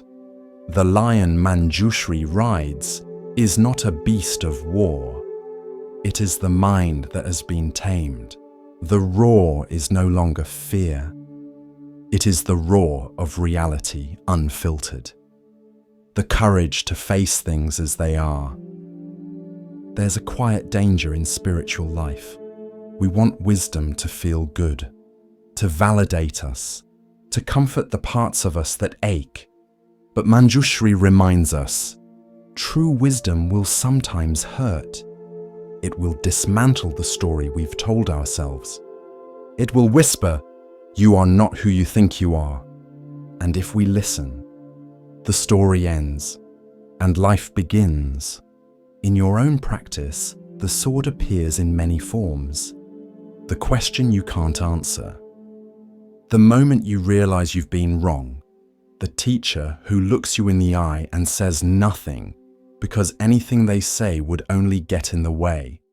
That is the sword, cutting gently, so you can see clearly. You don't have to fear it. You have to wield it. In kindness, in honesty, in the decision to no longer live half asleep. When you chant, chant with the sword. When you bow, bow with the sword. When you love, love with the sword. Not to harm, but to see clearly what love is. Because love without wisdom is sentiment, and wisdom without love is cold. But together, they are Manjushri and Avalokiteshvara, and the path itself. In a cafe by the park, a young boy sat across from his mother. The table was small, just enough for 2 mugs, 1 half-drunk hot chocolate, and a croissant with a single bite missing. The boy had soft curls, curious eyes, shoes that lit up when he kicked his feet beneath the table. He watched his mother, hoping for her eyes. But she was scrolling, thumb steady, neck bent, face bathed in blue light. She nodded every now and then, murmured a but her gaze stayed tethered to the glowing screen. This is not a story about blame. It's a story about forgetting, about the quiet erosion of presence, and the way a moment, once missed, does not return. The boy reached into his pocket and pulled out a rock. Not a fancy one, just smooth, grey, shaped like a teardrop. He set it gently on the table, waited. She scrolled. He tapped it with a finger, rolled it in a little circle, whispered something to it. She didn't look up. The server passed by and smiled at the boy. Is that your treasure? The boy nodded. The mother didn't hear. Presence isn't always taken. Sometimes it is quietly surrendered. We trade it for urgency, for likes, for news we cannot change. And meanwhile, a child sits across from us, glowing not with pixels, but with life. The Buddha once said, Do not dwell in the past. Do not dream of the future. Concentrate the mind on the present moment. But the present must be chosen. It cannot shout louder than a screen. Later that day, the mother posted a photo. Hot chocolate with my little one, coffee heart grateful. The boy was blurry in the background, looking at her. She never noticed. One day, the rock was gone, replaced by a drawing.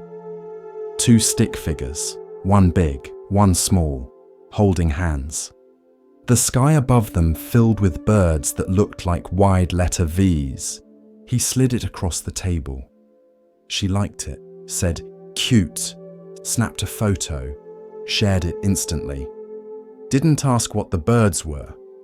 Didn't ask if the smaller figure was sad. But the boy said nothing. Children know how to speak through absence. Presence is not just being near. It is attention. It is seeing the person across from you, as if this moment will never come again, because it won't. One afternoon, the boy stopped bringing things. No rock, no drawings, just silence. He stirred his chocolate with slow circles, watched the steam rise and disappear, watched her eyes disappear too. Then one day, the phone died. Just as she reached for it, the screen went black. The world returned. She blinked, looked around, looked at him. He stared back, wide-eyed. Hope and doubt mixed in his quiet. She reached across the table, took his hand. For the first time in a long time, he didn't pull away. They sat like that for 5 minutes, not speaking, just holding the now. When the server came to clear the table, the boy whispered, "She's back." The server smiled. "Yes, I see." Presence does not demand perfection, only noticing, only returning, again and again, like breath. Years later, when the boy was older, he would keep the old rock in a box. It would feel heavier than he remembered, not because of weight, but because of what it once tried to carry. Presence is fragile, but it is also forgiving. One moment missed does not cancel the next.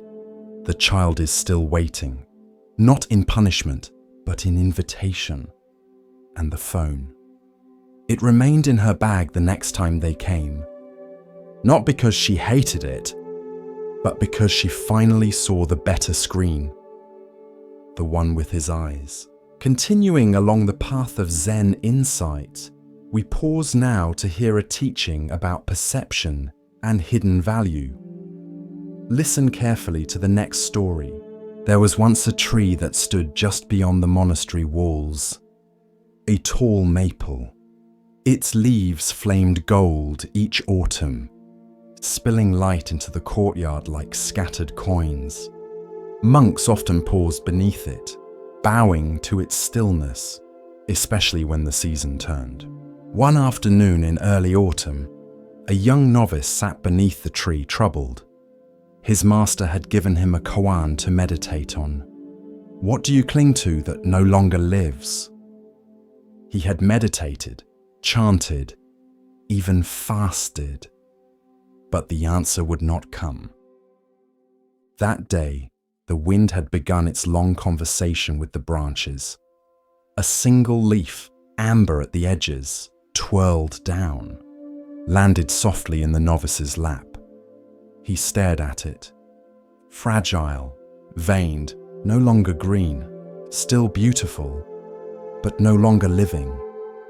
The tree gave no sign of loss. No grief, no clinging, only release. Another leaf drifted down, then another. The novice looked up. The tree was letting go of what had once been its crowning glory. Not with sorrow, but with grace. Later, he spoke with his master. "Why does the tree drop what once gave it life?" The master replied, "Because it trusts the cycle. It knows spring will come again. It makes room by releasing." The novice thought of the things he had held too tightly, a grudge from a harsh word, a dream that had withered, an idea of who he should become. He returned to the tree the next day, sat beneath it again. This time, when a leaf fell into his hand, he whispered, "Thank you," and let it go. That night, he wrote in his journal, "Letting go is not loss, it is returning." As the days grew colder, the tree became bare. Some monks said it looked lonely, exposed, but the novice saw strength in that nakedness, a kind of quiet surrender. It was not clinging to what had passed. It was preparing for what would come. Winter arrived. Snow dusted the monastery roofs. The tree stood still, unmoving, uncovered, unconcerned.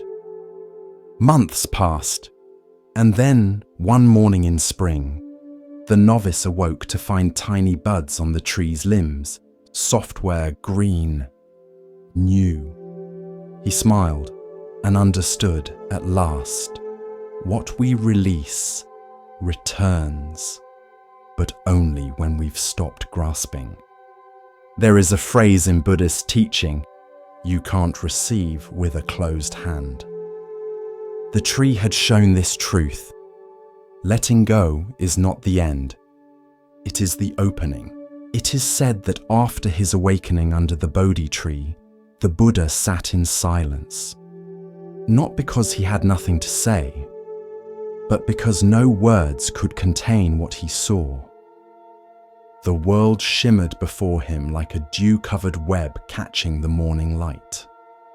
Everything, every leaf, every breath, every thought was connected, not metaphorically, not poetically, but truly.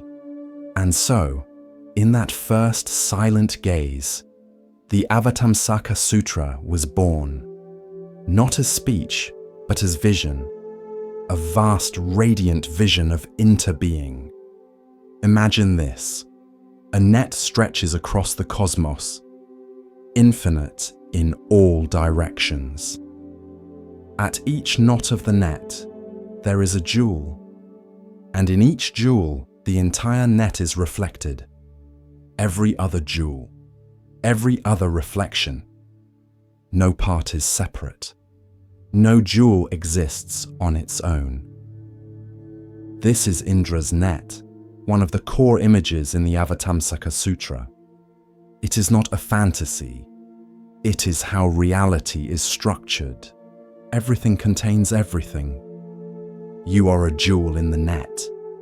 So is the ant beneath your foot. So is the person you haven't forgiven. So is the star pulsing light from 10 billion years ago. Each one reflects all, and when one moves, all are changed. This is not romanticism. It is truth seen from beyond the ego. In the Avatamsaka, it is said that a single moment of insight can contain the entire Dharma, and a single grain of sand can reveal all Buddhas, because nothing is just itself. A drop of water is also the cloud, the river, the ocean, the drought, the cry of thirst, the hand that turns on the tap. All these are not separate events. They are expressions of one great dance. There's a story told from the sutra. The Bodhisattva Sudhana travels in search of awakening. He visits 52 teachers. Each one shows him a different truth. A sailor, a child, a gardener, a courtesan, a beggar, a monk. Not one has the final answer, because in this vision there is no final answer. There is only deepening. broadening, the ever-widening ripple of understanding that you are not apart from anything, not even from the question. In the end, Suddhana meets Samantabhadra, who tells him, "The path is infinite, the practice is the vision is you." And in that moment, Suddhana realizes he was never seeking something out there. He was walking through his own reflection. If you truly see this just once, you can never hate again in the same way. Because to harm another is to harm yourself. To lift another is to lift all. You do not have to understand the whole net.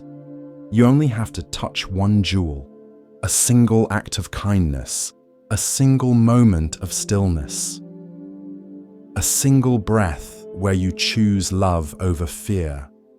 That one act changes everything, because the net responds, because you are not alone, because no wave rises by itself. Commentary. The Avatamsaka Sutra is sometimes called the flower ornament scripture, because it reveals the beauty of reality as it is, not flat, not linear, but multi-dimensional, like a lotus unfolding endlessly in every direction. In our daily lives, we feel separate. I am here, you are there, this is mine, that is yours. But this is illusion. A necessary illusion perhaps, but illusion nonetheless. Reality is interpenetration. You are in me, I am in you. Even now, reading these words, your breath carries the oxygen once exhaled by trees that died 1,000 years ago. Your thoughts are shaped by your grandmother's voice, by books written by strangers, by the laughter of a friend you no longer speak to. Even your loneliness is shared, because someone else right now feels it too.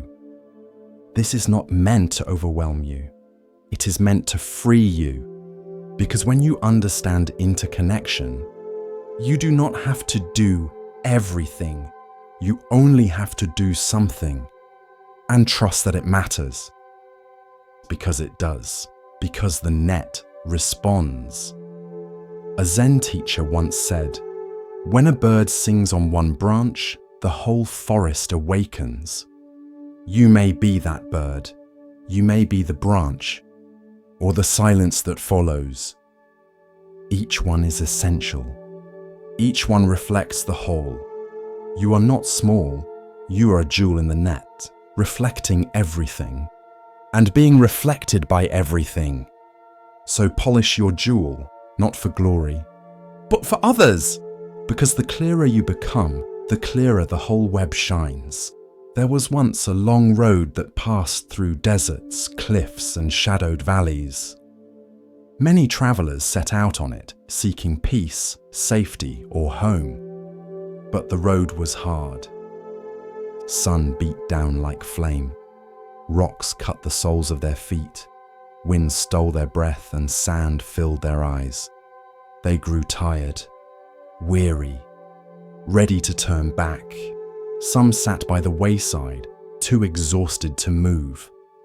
Others began to whisper, "Perhaps the road is endless. Perhaps we were fools to begin. Perhaps this path leads nowhere." And then they saw it. Up ahead, a city. Walls shining, gates wide, flags fluttering in breeze. A place of refuge, a place to rest. Hope stirred again. They stood, ran, cheered. Inside there were cool fountains, fresh food, gentle beds. They were safe. At last. But when they awoke the next morning, the city was gone. No walls, no gates, no fountains, only the long road ahead. And a single voice from the air. This city was an illusion. a resting place created to help you continue. Now rise and go on. This is the parable of the illusion city from the Lotus Sutra. It is a story about skillful means, the power of compassionate illusion used to awaken real strength. The city was not a lie. It was a gift, a temporary truth, a form of mercy shaped to meet exhausted minds. The Buddha is the one who created the city, not because he needed it, but because we did. Because the path is long, and sometimes we need to believe we've arrived before we can realize we haven't. In the parable, the travelers are like us. We start spiritual practice with high hopes. We read, we meditate, we strive, but somewhere along the way, we get tired. The progress feels slow. The suffering still returns. We wonder, is this working? Am I really changing? And then, suddenly, we have an insight, a moment of peace, a breakthrough. It feels like we've reached something final. We name it, we hold it, we build a city around it. But the next day, it's gone. And that's when the Buddha's voice speaks. That peace was real, but it was not the end. You rested. Now continue. The illusion city is not deception. It is timing. It is compassion shaped like form. It is a way of saying, this isn't the end, but it's enough for now. Imagine a parent on a long hike with a child. The child tires and cries. So the parent says, just a little farther, there's a surprise ahead. And when they reach a clearing, the child sees a snack, a blanket, a resting place. Later, the child learns there's still more to walk, but they are stronger now, because the kindness made them believe again. That is the illusion city. A fiction that leads to truth, a rest that becomes fuel, a stop that is not a trap. In the West, we're taught to distrust illusions, to strip away comfort, to seek truth, the whole truth, and nothing but the truth. But Mahayana Buddhism teaches that skillful means are also sacred, that sometimes what we need is more important than what is absolute. There's a saying, only a fool tells a drowning man, there is no water. A wise teacher offers a hand, even if it's through illusion, even if it's temporary. Because awakening does not demand perfection, it demands presence. It demands we continue. There's another layer to the story. The travelers who believed in the city, they were not punished. They were grateful because that illusion saved them. And when it disappeared, they did not despair. They trusted the voice. They stood up and walked again. Commentary. We all have illusion cities, moments of insight we think will last forever, people we thought would never leave. Practices we swore would fix everything, then life shifts, and the walls disappear. We panic, but the Buddha whispers, keep going. The path doesn't end at comfort, it passes through it and beyond it, because what we're looking for is not safety. It's liberation. Not a stopping place, but the end of stopping altogether. But here's the paradox. Without the illusion city, we might never find the strength to walk again. And that's why it's not a mistake. It's a skillful gift. One Zen teacher put it this way, enlightenment is real, but the first one you find is not the last. Celebrate it, thank it, then let it go. Even the Dharma itself is a raft. Even the Buddha himself once said, "If my words help you, use them. If they do not, leave them behind." The Illusion City teaches us not to cling, not even to the things that save us, because truth moves, and we must move with it. One traveler asked the Buddha, "How will I know I've reached the end?" And the Buddha smiled. "When there is no more need to ask. Until then, let the cities come and go. Let the rests be real, even if they're brief. And when they vanish, bow to them, thank them. Then stand up and walk again." As we drift deeper into the still waters of Zen, a quiet teaching begins to rise, one that speaks of clarity and of value not always seen. Listen gently now. The next story begins. She had heard hundreds of stories. Pain layered on pain, grief knotted with shame, rage disguised as silence. Dr. Anjali Mehta was a seasoned therapist, 47 years old, calm voice, warm eyes, a room filled with soft lamps, quiet bookshelves, and a single blue armchair that caught the afternoon light just so. She had learned over time that her work was not to fix people, but to witness them, to hold space, to wait, to not flinch when the truth arrived. That afternoon, her 2 p.m. client sat stiffly. Teenage boy, 17. Sleeves pulled over his hands, a stare that hovered somewhere behind her shoulder. He didn't speak for the first 8 minutes. She didn't force it. She just sat, breathing gently, grounded, present. When he finally did speak, it was one sentence. "Everyone talks like they know what I'm feeling. They don't." She didn't nod too quickly, didn't say, "I understand." Instead, she let silence do what words often can't.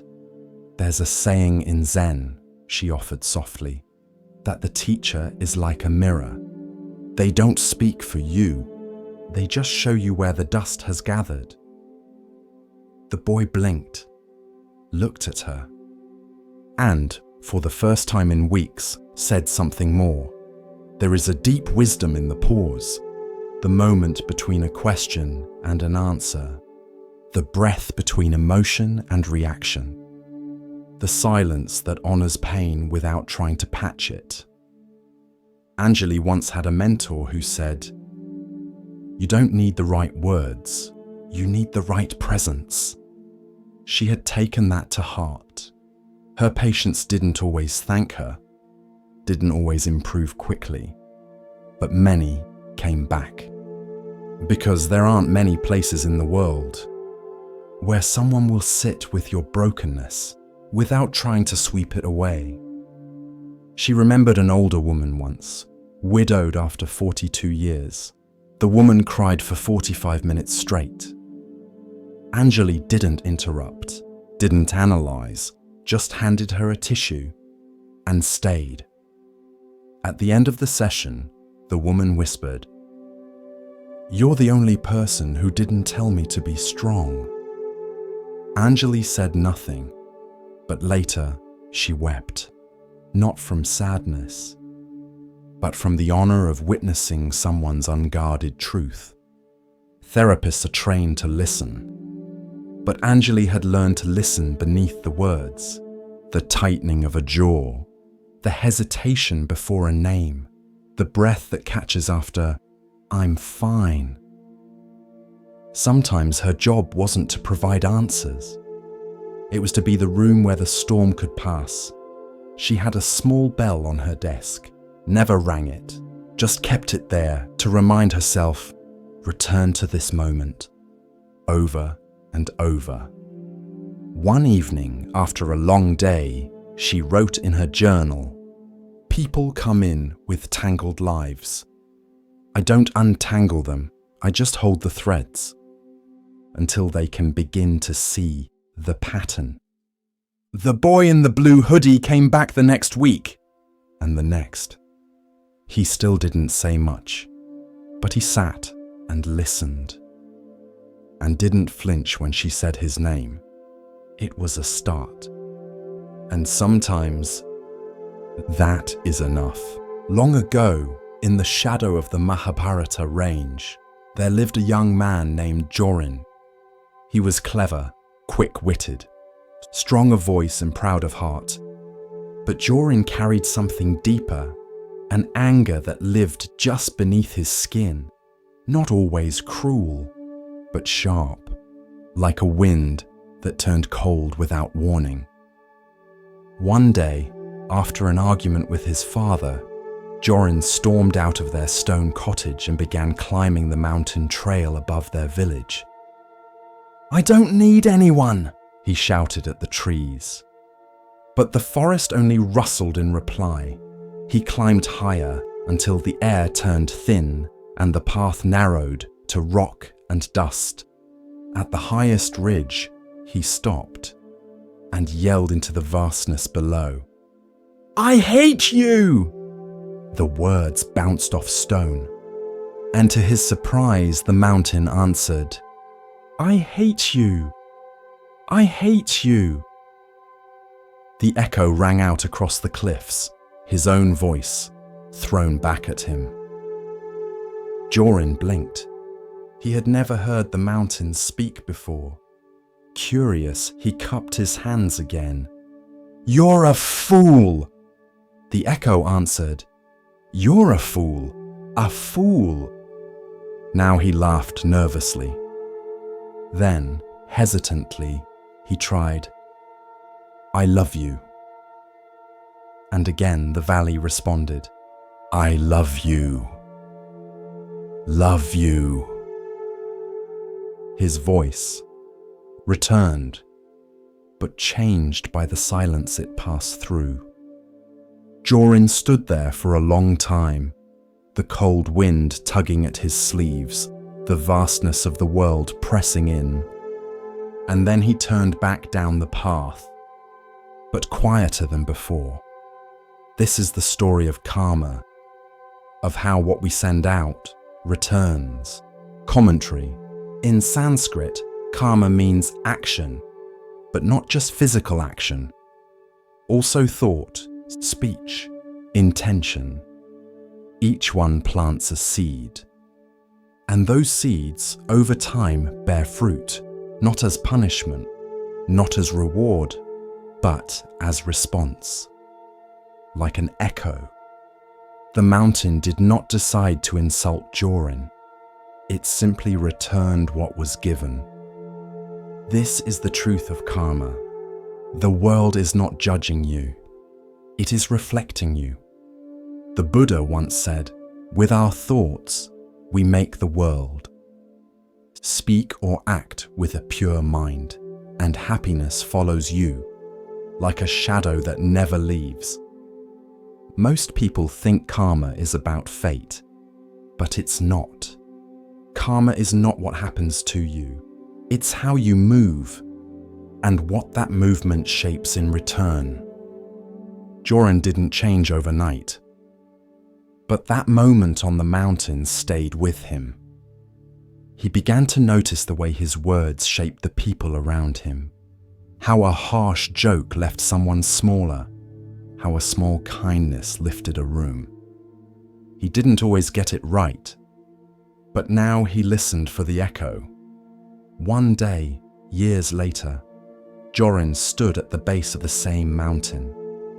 His son, angry about a broken toy, was shouting at the sky. Jorin placed a hand on his shoulder and said, "Careful, little one. The mountain hears." The boy looked up, puzzled, and Jorin smiled. "Speak gently, even when no one answers right away." Because life is an echo. Sometimes it comes back loud, sometimes soft, sometimes years later, sometimes not until your children feel it. but it always returns. So what will you shout into the valley? What kind of world will your words shape?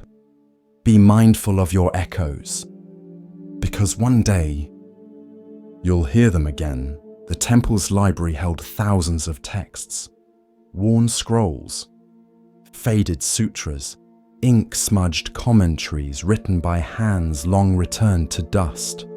Monks came to read by daylight when the sun filtered through paper screens, and the scent of old parchment warmed the air. But one monk always came at night. Her name was May. She was quiet, thoughtful, the kind who listened longer than she spoke. Each evening, after her chores were done, she would carry a single candle into the library and read until wax melted low. One night during the rainy season, the wind howled across the hillside. Storm clouds swallowed the moon. Still, May entered the library, lit her candle, sat cross-legged before a scroll on emptiness. The flame flickered with every gust, but she kept reading. Outside, an owl perched in the eaves, white-feathered, wide-eyed. Still, it watched her, unblinking. As the wind swirled harder, the flame bent. Then, it went out. Darkness, total. May did not panic. She closed her eyes and waited. After a moment, she noticed a soft rustling overhead, feathers, then stillness again.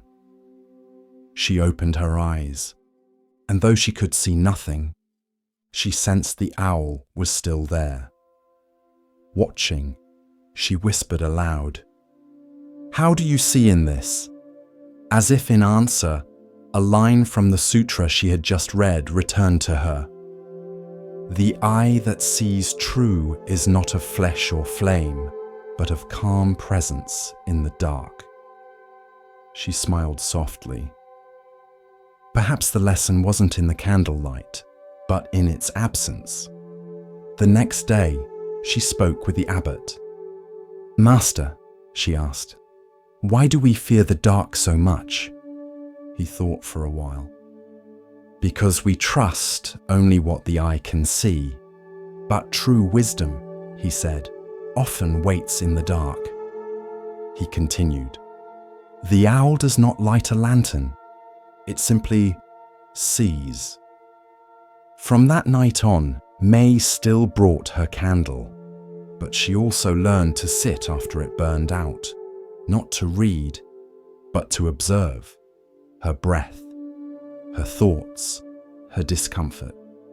And slowly the dark became a teacher. Other monks noticed. May was calmer, slower to speak, gentler when correcting mistakes, as if she no longer needed light to know what mattered. One night, a novice joined her. He fidgeted, grumbled at the dark. "I can't see anything," he said. May smiled. "That's the beginning," she said, "not the problem." There's a Zen saying, "Don't curse the dark, don't worship the light, become the eye that sees in both." The owl never flew down, never made a sound, but its lesson stayed with May until the end of her days.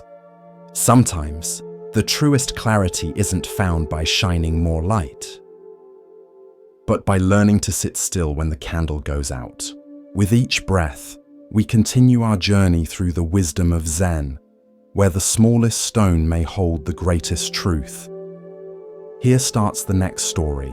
It began in the hush before dawn, when the breath of the world still rested and time itself seemed unsure whether to move forward. In the palace of Kapilavastu, marble pillars loomed like frozen trees, casting long shadows across the corridors. Every corner, every curtain, every tapestry whispered of wealth and beauty. But the prince, Siddhartha, had stopped hearing the music in it. He had seen what no prince was meant to see: old age, sickness, death, and a seeker who walked without fear. In the days that followed the four sights, Siddhartha moved through the palace like a man carrying a secret too heavy to name. He sat through the court banquets without appetite. He watched dancers move in silk, their feet light as feathers, but his thoughts moved heavier than stone. Yasodhara, his wife, had noticed his silence. She placed her hand gently over his, but it trembled. Rahula, their newborn son, reached for him with tiny fingers, but Siddhartha's eyes filled with both love and sorrow. He did not lack affection, he lacked answers. That night the moon hung low and golden in the sky, a silent witness to the choice being made within royal walls. The city of Kapilavastu lay sleeping, its gates shut, its guards at rest, its people dreaming of festivals and fortunes. But inside Siddhartha's chamber, there was no sleep. He stood over his son's cradle, his gaze long and quiet. Rahula stirred, then stilled again. Siddhartha touched the boy's cheek, memorizing the softness. A father's heart broke quietly inside him. A part of him longed to stay, to watch this child grow, to hold Yasodhara as the years passed. But another part of him, the deeper part, knew that to truly love them, he had to leave. Not for escape, not for abandonment, but to find an end to the suffering that would one day find them all. He crossed the chamber in silence, his footsteps bare. He passed the sleeping guards with a nod of gratitude. He paused once in the marble garden, where fountains trickled like stilled song. Stars wheeled above him in still constellations. Waiting at the outer gate was Channa, his loyal charioteer, and Kantaka, his white horse who had carried him through battles, festivals, and boyhood rides under open skies. Siddhartha took one last look at the palace that had been his whole world. Then he nodded. No orders, no drums, no farewell speech, just stillness and the beginning of something eternal. Channa led them through side streets. Siddhartha's cloak billowed slightly in the breeze, though the air was warm. As they neared the city gates, it is said the gods themselves descended to still the sound of hooves and hinges.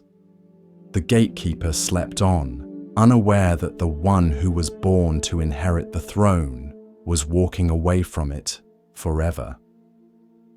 Miles passed beneath them, past farmlands and shrines, past temples and banyan trees, and as dawn neared, they reached the forest's edge. There, beneath a fig tree bathed in pale starlight, Siddhartha dismounted. He stepped away from the saddle and removed his crown. It was heavy, not in gold, but in memory. He untied his earrings and placed them gently in Channa's hands. Then, drawing his sword, he cut away his long, dark hair, symbol of his royalty, of his past. He let the strands fall into the wind. He removed his silken robes, folding them with reverence, and exchanged them for a simple cloth robe, earth-colored and plain. Then he turned to Channa. "Take Kanthaka home," he said softly. "Tell my father I have not left in rebellion, but in search of that which is beyond birth and death." Channa's eyes filled with tears. "My lord, may I not follow you?" Siddhartha placed a hand on his friend's shoulder. "You will serve the Dharma more by returning than by following. Go. Tell them I am not lost. Tell them I am becoming." It is said that Kanthaka cried as he was led away, Some say the noble horse died of grief, his heart broken by parting. Others say his spirit was reborn among the stars. But Siddhartha did not look back. Barefoot, stripped of every title and comfort, he stepped into the forest. Birds stirred in the canopy. Mist hung low over the earth. The world ahead was wild and wide, but in that moment, he felt lighter than he ever had. No walls, no servants, no titles, just breathe and the path. He walked deeper, alone, the forest accepting him without question. He drank from rivers, sat beneath trees, listened to wind move through leaves. He began to study with sages and ascetics, learning from their fire rituals and their breath practices, their renunciations and their silences. He fasted until his ribs showed like shadows. He sat still until ants walked over his knees. But in all this, he remained watchful.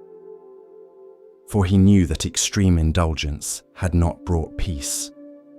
And now he saw that extreme denial did not either. His journey would continue, but it had already begun. The great departure was not just a leaving, it was a shedding. Not just of privilege, but of illusion. The prince became a wanderer. The air became a seeker, and the world, though it did not know it yet, was about to change. Because one man had dared to step outside the gates and walk silently, humbly toward truth. It was a quiet station. Old stone, metal benches, pigeons pacing like monks in mourning robes. The arrivals board flickered. The loudspeaker crackled, and trains came and went, their breath hissing across the platform like tired beasts. Every day just before noon, an old man would arrive.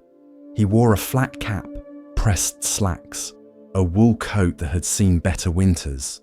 He never boarded. He never greeted anyone. He simply sat. Same bench, same hour, same stillness. At first, people thought he was waiting for someone. A son, a daughter, a wife who might never arrive. They glanced at him with quiet sympathy or soft dismissal, but the days passed. Then weeks, and he was always there, alone, unbothered, still.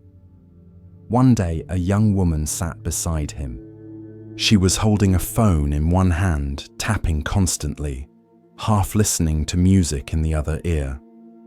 She kept checking the time, fidgeting, breathing shallow. The old man looked out at the tracks, unmoving. After a while, she said, almost without looking, "Who are you waiting for?" He smiled. "Nothing." She blinked. "Then why are you here?" He paused, then nodded toward the platform. To wait. This is the story of presence, of sitting in stillness with no outcome, no expectation, and no rush. Commentary. The world runs on arrival. We hurry to meetings, chase after goals, measure our worth by progress, but in the Dharma, there is no arrival, only presence. The old man wasn't avoiding life. He was stepping into it, minute by minute, footstep by breath, like a bell that rings just once, not to announce anything, but because it can. At first, the young woman scoffed. She muttered, "That's kind of pointless." The old man nodded. Yes, and peaceful. She paused, looked at him fully for the first time. There was something settled in his face, not detached, just done chasing.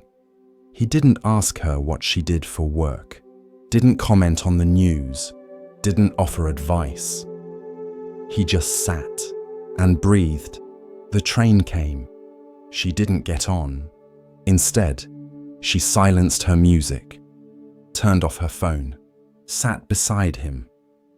They shared the silence for half an hour. It was the first silence she'd had in weeks. The Buddha once said, "Better than 1,000 hollow words is one word that brings peace." The old man said none, and yet peace lingered around him like perfume. He came every day, even in the rain, umbrella in hand, thermos of tea, soft eyes and unhurried limbs. He didn't come to do anything. He came to stop doing. We often misunderstand waiting. We think it's the pause before real life. But sometimes, waiting is life, not for something, but with it. Eventually, the young woman started visiting more often. She brought tea, sat on the same bench, and didn't speak, until one day she asked, "What if the person you were waiting for never comes?" The old man looked at her with a calm smile. "Then I'll still be here." That's the power of presence. It doesn't depend on outcome. It doesn't beg for fulfillment. It simply is. In time, others noticed. A mother sat for 5 quiet minutes with her son. A commuter took off his headphones. A woman reading poetry closed her book and just watched the clouds drift. No one spoke, but something was shifting. Not loudly, not suddenly, like morning fog lifting, unnoticed. And then, one spring day, the old man stopped coming. His bench stayed empty, but the silence remained. So did the stillness, and the space he had created. By doing nothing, expecting nothing, needing nothing. Wasn't empty, it was full of something rare. Peace. The young woman still visits the bench, not daily, not ritually, just when the world starts rushing too fast. She sits, breathes, smiles at passing trains, and once when a man sat beside her and asked, "Who are you waiting for?" she answered, "No one," then added, "I'm just here." It was still dark when the monk lit the kitchen fire. Outside, the mountain air clung to the stones like breath not yet exhaled. Frost kissed the corners of the monastery walls, and the wind had not yet stirred the bell. But inside, the kitchen was alive. The Tenzo, the head cook, moved with quiet care. He chopped vegetables with reverence, washed rice as though touching the Dharma, boiled water like preparing an offering to the unseen. Not because guests were coming, not because someone was watching, but because every movement was practice. In Zen monasteries, the Tenzo is not just a cook. He is a teacher, a practitioner, a guardian of presence. His role is not low, it is sacred, because Zen does not draw lines between spiritual and ordinary. It dissolves them, and what remains is just this moment. And this moment includes rice. The great Zen master Dogen once wrote a full text on this, instructions for the Tenzo. He said, "Do not treat cooking lightly. When you cook rice, wash your mind. When you slice roots, cut away delusion." He had learned this lesson young. When Dogen first arrived in China seeking true Dharma, he met an elderly Tenzo in a seaside monastery. The man was in his 60s, sun-worn, with sleeves rolled and hands deep in soaking beans. Dogen bowed respectfully. "Venerable one," he said, "why do you, at your age and rank, work in the kitchen?" The old monk looked up and said, "If not me, then who? And if not now, then when?" Dogen offered to help. The Tenzo smiled. "Thank you," he said, "but this is my practice." Later that day, Dogen saw the same monk drying mushrooms in the sun.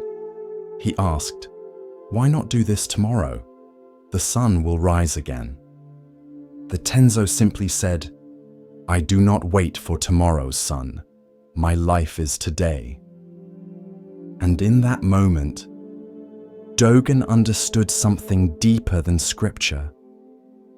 That enlightenment is not found apart from daily life, but within it, in the steam rising from a pot, in the rhythm of chopping, in the patience of stirring porridge without haste. Years later, as a master, Dogen taught his students, when you cook, just cook. Don't think, I am cooking. Don't think, this is just food. Don't think, this is not meditation. Make every motion the expression of the way. In the monastery, the Tenzo bows before entering the kitchen. He arranges the knives, washes the board. He does not multitask. He does not rush. When he stirs everything. When he scrubs the pot, he scrubs the self. There is no low task, only low awareness. There is a koan that asks, "What is Buddha?" One master answered, 3 pounds of flax. Another said, "The rice cake on the shelf." Because Zen knows, the sacred hides in plain sight.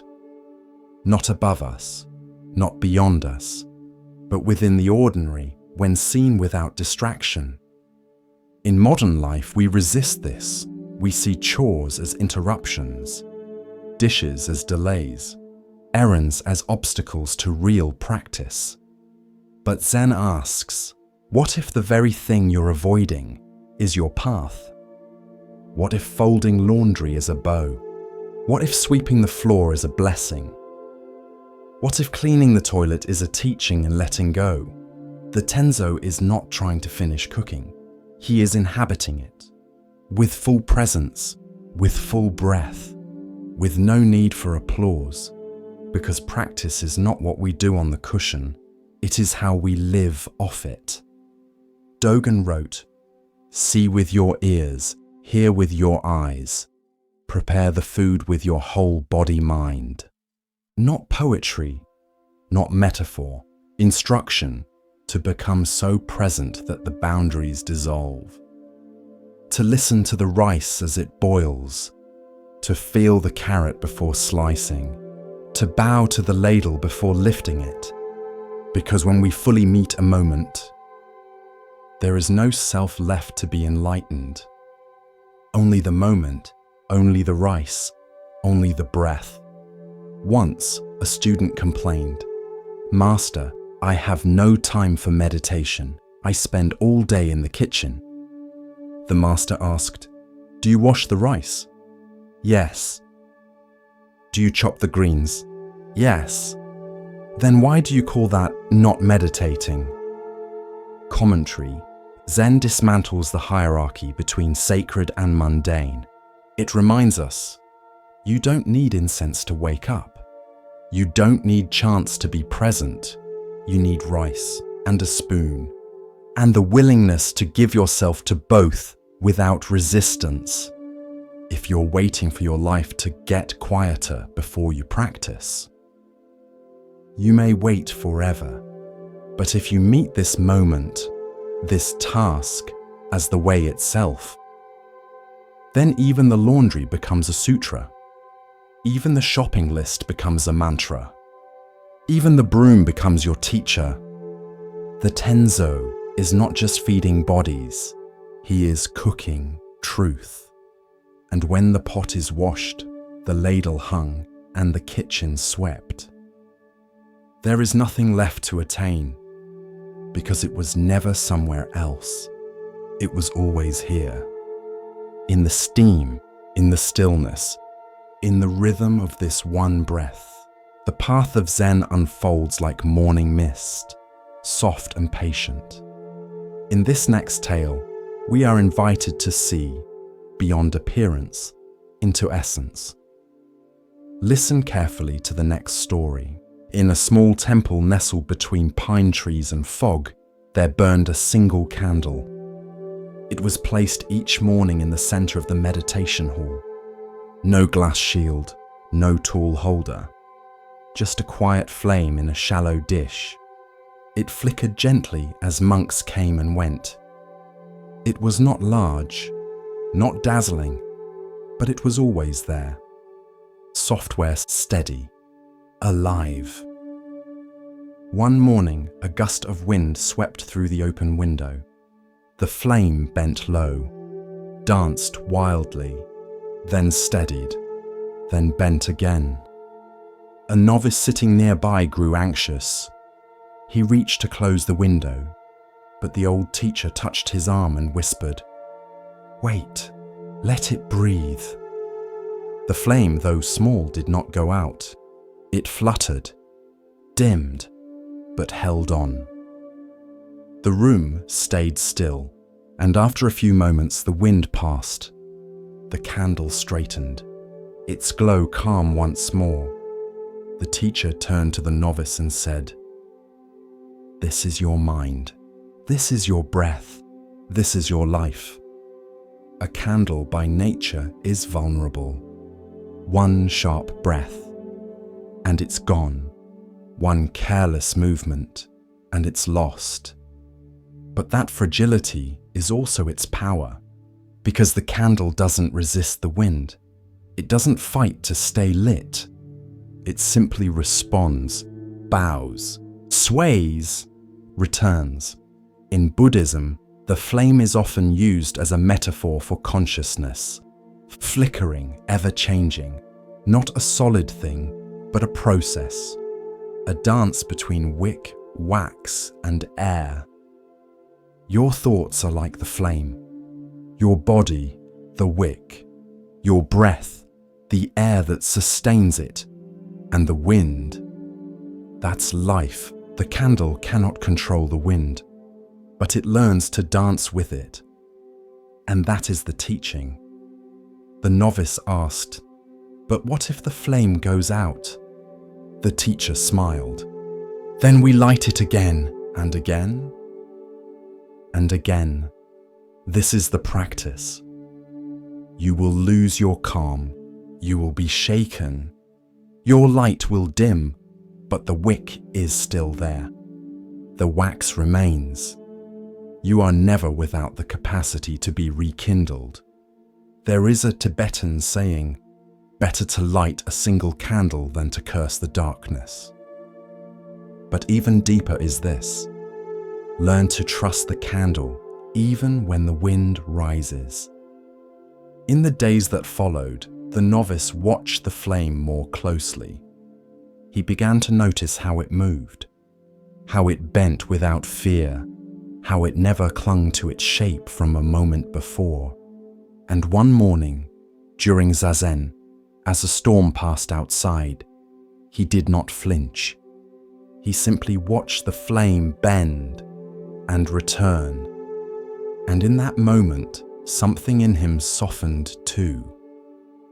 This is what meditation teaches, not how to still the wind, but how to let the flame bend without going out, how to meet life's changes with grace, how to stop fearing your own flicker. Grief is a wind, so is joy, so is anger, so is love. You cannot block the breeze without also losing the air you need to burn. You must stay open, even when it stings. Especially then, commentary. The candle and the wind is not a story about fragility alone. It's about resilience without resistance. It's about remaining warm, soft, and lit, even when the conditions shift. Even when nothing stays steady but your own willingness to begin again. We often think strength looks like staying the same. But sometimes strength is in swaying, in letting go, in trusting that the flame inside you is not so easily put out. You do not need to burn like a bonfire. You only need to glow enough to see your next step, to offer light to the person beside you, to remind the darkness, I am still here. The teacher once said, a candle gives all it has, and still the world is warmed by its passing. So be the candle. Even if your light flickers, even if no one sees, even if the wind blows harder tomorrow, burn anyway, not for show, but because this is who you are. There was once a man who lived in poverty. His shoes were worn, his coat threadbare, his belly often empty, and his hands always calloused. But he had a friend, kind and wealthy, who loved him deeply. One day this friend came to visit. They shared a meal, laughed like children, and drank until the poor man fell asleep in contentment. Before leaving, the friend saw how hard the man's life had become. So he quietly took a jewel, a priceless, radiant stone, and stitched it inside the lining of the man's robe. He said nothing. He simply left the gift where it could not be lost. Years passed. The poor man wandered, worked, begged, slept beneath bridges and woke in alleyways. He remained convinced he had nothing, never knowing that a treasure was sewn into his own clothing. He suffered, all while wealth brushed against his ribs, all while forgetting what he already carried. Then one day the two friends met again, and when the rich man saw the state of his companion, he cried out, "Why have you lived this way? Don't you remember? I gave you everything. The jewel has been with you this whole time." The poor man froze. His hands trembled as he turned the robe inside out. And there, nestled in the seam, untouched and waiting, was the jewel. This is a parable from the Lotus Sutra, and it is not about wealth, it is about Buddha nature. It is about the truth we already carry, but forget. The man is all of us, wandering, doubting, working endlessly to find meaning, purpose, belonging, thinking we must earn it, thinking we must seek it, never realizing we were born with the jewel. We never lacked it, we only forgot to look. Buddha nature is not something to gain. It is not granted to the worthy, it is already here, in the one who chants, in the one who steals, in the one who weeps in shame, in the one who laughs too loudly in the back of the zendo. The jewel shines equally. It does not discriminate. In Mahayana Buddhism, this parable is a teaching of Tathagatagarbha, the womb of Buddhahood. It means that all beings, no matter how lost, carry the seed of awakening, not as potential, but as reality. Already whole, already luminous, already stitched into the lining of our very being. The problem is not that we are broken.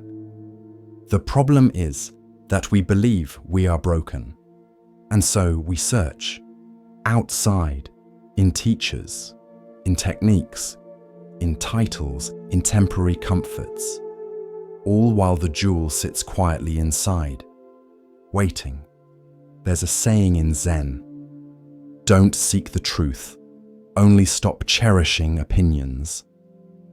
Because the more we chase, the farther we run from what is already still. In the story, the friend does not blame. He simply says, look. That is the role of the teacher, not to give you the jewel, but to remind you it's there, to show you the thread, to help you turn your robe inside out. Even your flaws are not flaws. They are fabric. Even your pain is not proof of lack. It is the tension in the thread that protects the jewel. Even your delusion is a path. if you let it lead you inward. The poor man's mistake wasn't laziness. It was forgetting his inheritance, just like us. We forget we are enough. We forget we are worthy. We forget that what we seek has always been with us. Buddhism is not about becoming holy. It is about remembering who you are, who you've always been, what cannot be taken from you, not by grief, not by failure, not by your own darkest thoughts. Sometimes people ask, but if I already have Buddha nature, why practice? And the answer is simple: to remember, to loosen the thread, to notice the glimmer, to stop walking past yourself like a stranger. Commentary: the jewel is not hard to find, but it is easy to overlook. Because it does not shout. It does not sparkle in the usual light. It sits in the quietest part of you and waits for you to be still enough to feel it. You may not believe this yet. That's okay. Belief is not required. Only curiosity, only the courage to look inside the robe and ask, what if I am already whole? In a monastery garden, a novice once asked the teacher, "Where can I find the Buddha?" The teacher pointed to the ground. Toes. Then to the novice's chest, heart. Then to the novice's eyes. Everywhere you see, but especially where you never thought to look. You have the jewel. So now, stop asking how to earn it. Start asking how to honor it. Live from it. Speak from it. Let it shape your steps. And when others forget their own jewels, remind them gently. Just like the friend did, the novice stepped forward, eyes low, robes gathered neatly in his arms. He had heard whispers of the great master Joshu, of his clarity, of his presence, of the way his words, brief, sharp, could undo years of illusion in a single moment. And so, the novice came with a question, simple, ancient, and burning. He bowed deeply. Does a dog have Buddha nature? Joshu looked at him, quiet as a still pond, then said, Mu. Just that. One word, Mu. The novice blinked. He had expected a teaching, a parable, perhaps even a sermon on interdependence or karma. But all he got was this one syllable, Mu. Number not no, as in rejection, but mu, as in as in empty, as in beyond yes or no. The novice opened his mouth to speak again, to clarify, to plead for context, but Joshu had already returned to trimming the bonsai. And the novice was left standing there, holding a question that would not let go. Does a dog have Buddha nature? In the Mahayana tradition, the answer is yes. All beings have Buddha nature, even the smallest ant, even the vilest criminal, even the barking dog on the dusty street. The Heart Sutra says, form is emptiness. Emptiness is form. So why did Joshu say mu? It wasn't to contradict the sutras, it was to shock the mind out of seeking answers like stones in a riverbed. For weeks, the novice could not sleep. He replayed the moment again and again. He wrote MU in his journal. He whispered it during walking meditation. He shouted it into the wind. He carried it like a thorn in the foot, every step made sharper by its presence. One night, a senior monk approached him in the meditation hall. "Why do you look so troubled?" he asked. The novice bowed his head. Master Joshu gave me a koan. Does a dog have Buddha nature? He said. Moo! I don't understand. The monk smiled gently. You won't. Not yet. The novice frowned. Then what should I do? Burn your logic, said the monk, and sit. In the centuries that followed, Joshu's moo became the first koan in the Gateless Gate, a collection of paradoxical encounters meant to tear open the mind. And it is said that some monks meditated on moo for 5 years, 10, even 20. Not because the question was hard, but because the answer required the death of the one asking it. Moo is not a word, it is a doorway, but it has no latch, no hinges, no frame. Only a gate that exists because the mind insists there must be one. And the moment you stop trying to walk through it, it disappears. The novice became obsessed. He stopped eating. He stopped speaking. He carried moo through every moment like a fever dream. He touched it while pouring tea. He chewed it like rice. He sat with it in the dark until the wind outside sounded like it was chanting back to him. Muh, muh, muh. He began to tremble. And still, no clarity, no breakthrough, only silence. One dawn, after 300 days of silent retreat, he broke. He stood in the rain, lifted his head to the grey sky, and shouted, "What is moo?" The sound echoed against the temple walls. A bird fluttered. A branch creaked, but nothing answered. He fell to his knees, not in defeat, in surrender, not to ignorance, but to not knowing. And in that moment, he let go, not just of the question, but of the one who needed the answer. And that's when it happened. Not a flash, not a thunderclap, just a quiet shift, a falling away, and everything returned. The wind, the breath, the feeling of water on his skin, the sound of a dog barking in the distance.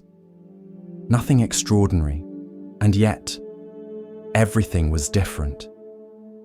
He stood, he laughed, he bowed. Later, when the novice returned to Joshu, the master asked no questions. He looked once in the monk's eyes and simply said, "Good." Nothing more, because no explanation was needed. You cannot explain moo, you can only become it. Commentary. In Western terms, we often ask, is it this or that? Zen asks, who is asking? Joshu's moo is not a negation of the dog's Buddha nature. It is a negation of the very framework of the question.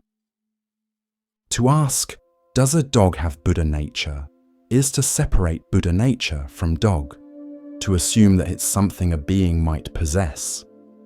But Buddha nature is not a possession. It is not a label. It is the breath before thought, the space before division. Moo is the erasure of the chalkboard before the question is even written. Zen does not want you to answer the question. It wants the question to consume you, until there's nothing left, until only presence remains, until even moo is forgotten. And the wind in the pines is enough. The gateless gate is open to all. But to pass through, you must stop trying to pass. You must stop searching for the latch. There is no moo outside yourself. It is not in the words of sutras, not in the mind's debate. It is here, now, when all seeking stops, and the moment is allowed to be, just as it is. Even a barking dog, even your own confusion, even the silence after reading this sentence. In the hush of understanding, Zen offers us another glimpse of what it means to recognize worth not by weight or shine, but by presence. Here starts the next story. The gates of Kapilavastu had not changed. They still stood tall and carved with symbols of victory, still flanked by soldiers in polished armor, still framed by the scent of sandalwood and rose water poured in offering. But the man walking toward them now was not the same prince who once slipped away into the dark, his silks folded neatly beside a sleeping child. He wore no crown, no jewelry, only the ochre robes of a wandering monk, faded by sun and softened by dust. His feet were bare, his hands folded around a simple begging bowl. And though the guards stiffened at the sight of him, there was something in his stillness, his presence, that made them hesitate. "Is that?" one whispered. But the other could not answer, for it had been nearly 7 years since Prince Siddhartha vanished into the forest.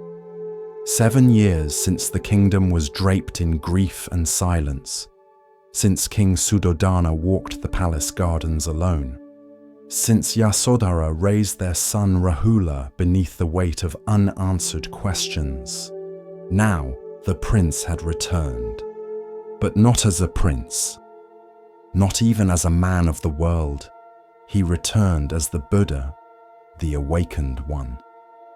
The message reached the palace like a whisper carried on wind. He has returned. In the great hall, King Suddhodana stood without speaking for a long time. Then, with deliberate steps, he left his throne. No guards followed him, no procession was summoned. He walked alone down the long stone corridor, past the memories carved into every wall. He found Siddhartha standing beneath the Bodhi tree that had been planted in the garden long ago. It was not the Bodhi tree, but it cast the same kind of peace, broad shade, dappled light, and the hush of old leaves. Father and son faced each other, one with hair white as ash and eyes heavy with time, the other with a shaven head and a face so calm it made the air feel still. "You left without a word," the king said at last, his voice steady but thick. "I had no words," the Buddha replied, "only the question. And now you return with answers. I return with understanding. Not to rule, but to teach. Not to reclaim, but to share." The king looked at him long and deeply, as if trying to trace the child he once cradled, the young man who rode out in golden chariots, the son who vanished like a dream before dawn. At last, the king nodded. "Then let your mother see you, and let the boy." Yasodhara did not run to meet him. She did not cry. She did not fall to her knees. She stood in the doorway of the inner chamber, her sari plain, her hair pulled back, her face worn not with age, but with waiting. "I knew," she said quietly, "I knew you had not died." The Buddha lowered his gaze. "I died to what I was," he said, "so that I could be born to what is." "And us?" she asked. "What are we now?" He stepped closer but did not reach out. The rules of a renunciant were clear. No touch, no home, no possession, and yet his eyes held something that made her breath catch. An ache, a reverence, a peace deeper than comfort. "I carry you with me," he said, "not in desire, but in truth. In knowing that even love must be freed from clinging to shine in full." Behind her, a boy's voice echoed through the hall. "Mother, who is it?" Rahula stepped into the light. He was 7, just tall enough to look up with question, just old enough to sense what was unspoken. His eyes, so like his father's, widened as he saw the man in robes. He looked at his mother, then back at the man. "Is this?" Yasodhara nodded slowly. "This is your father." The boy approached carefully, drawn not by familiarity but by gravity. The Buddha knelt, bringing his eyes level with the child's. Rahula looked at the robes, at the bowl, at the bare feet, dusty and calloused. "You are a king," the boy said. "I was," the Buddha replied, "but everyone says you will always be a king. I have chosen another path." "Why?" The Buddha did not speak right away. Instead, he looked at Rahula, not with the eyes of a father returning, but with the gaze of one who sees the seeds of suffering in even the smallest questions. "To be a king is to protect borders," he said. "But the greatest kingdom is not land, it is the mind. I left to master that realm, and to help others do the same." Rahula stared at him, then reached out, tentatively, silently, and touched the bowl in his father's hands. "Are you hungry?" "I eat only what is given freely." The boy blinked. "I'll give." The next morning, as sunlight touched the eastern gate, the people of Kapilavastu gathered in the streets. They had heard. They had whispered. Some had doubted. Others had hoped. Now they saw. The Buddha walked barefoot through the city with his disciples behind him, his bowl held gently, his eyes neither lifted in pride nor lowered in shame, just present. And beside him, a small boy walked, his steps careful, his face solemn. "Who is that?" people whispered. "That is his son," someone said. "That is Rahula." When the procession reached the palace gates again, Rahula turned to his mother. "I want to go with him," he said. Yasodhara's heart trembled. "You are still young," she whispered. "You have not seen the world." "But I have seen him," Rahula said, "and he is the world."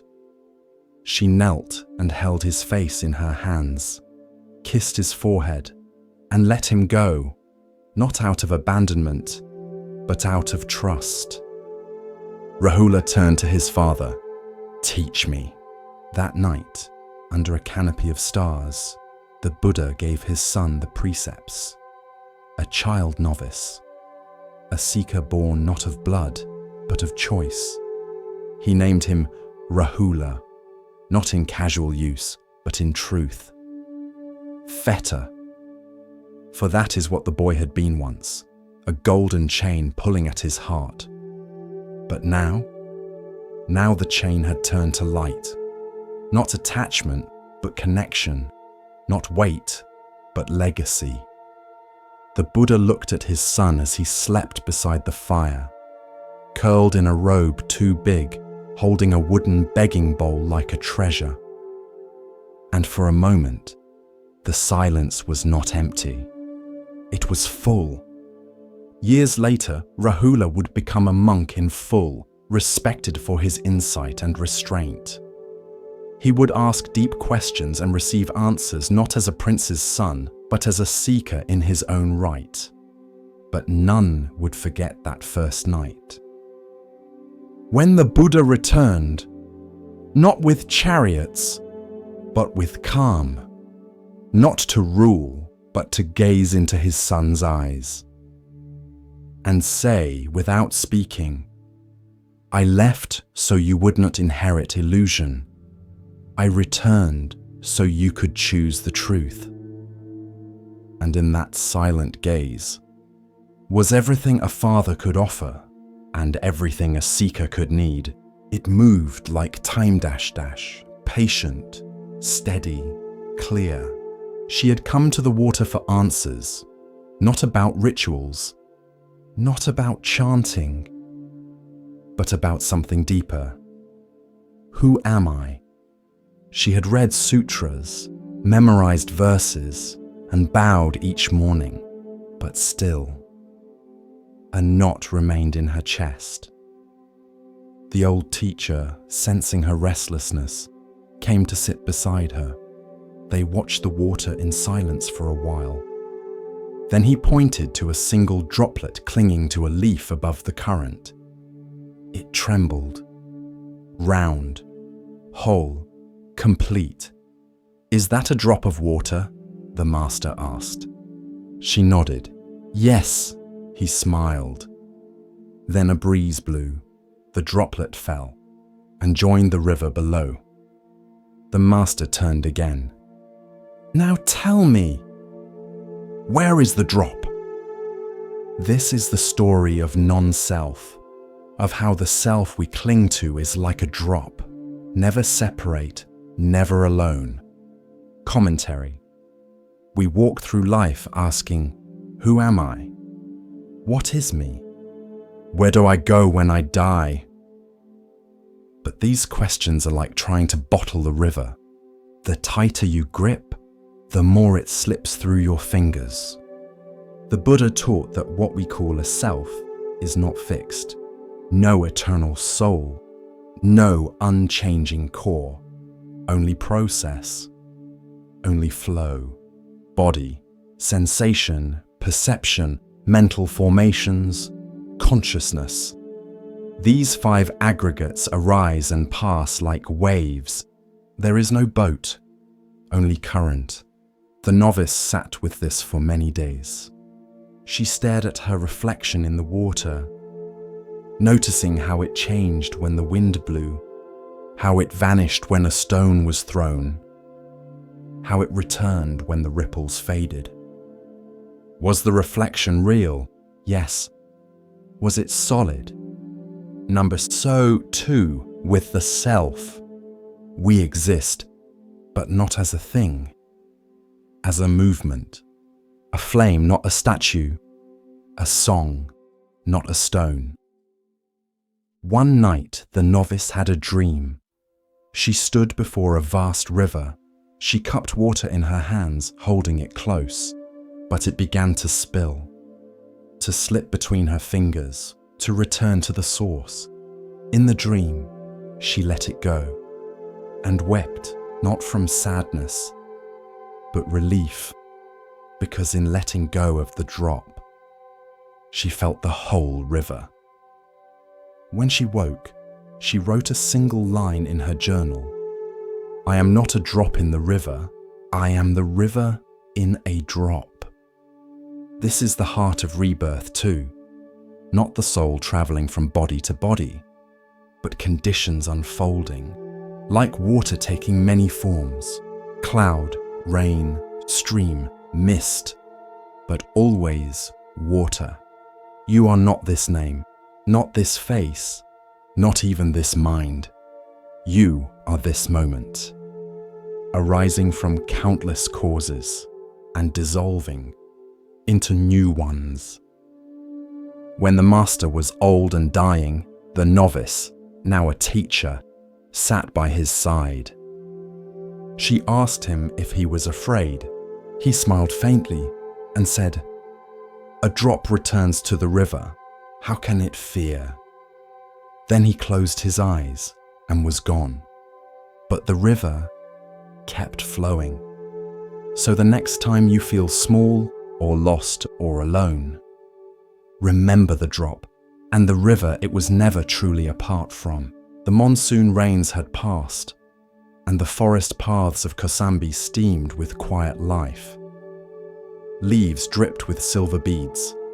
Frogs croaked low from the shadows. And above it all, the scent of wet bark and jasmine lingered like breath held too long. Under a canopy of tall sal trees, the Buddha sat surrounded by monks. They had walked for days to gather here. Some were old, most were young, their robes still crisp from devotion, their minds still sharp with questions. And today, The Blessed One had agreed to speak, not of morality, nor of meditation, but of something far subtler, of misunderstanding. He began, not with pronouncement, but with silence. Then, as the breeze shifted through the trees, he spoke. "There are those," he said, "who come to the Dharma like a man searching for a serpent." A few monks glanced up. Serpents were no small matter in these woods, slender and swift, some deadly, some divine. "This man," the Buddha continued, "is told that a snake dwells near the roots of a great tree, so he goes into the forest to catch it. But he does not learn the proper way. He does not bring a forked stick.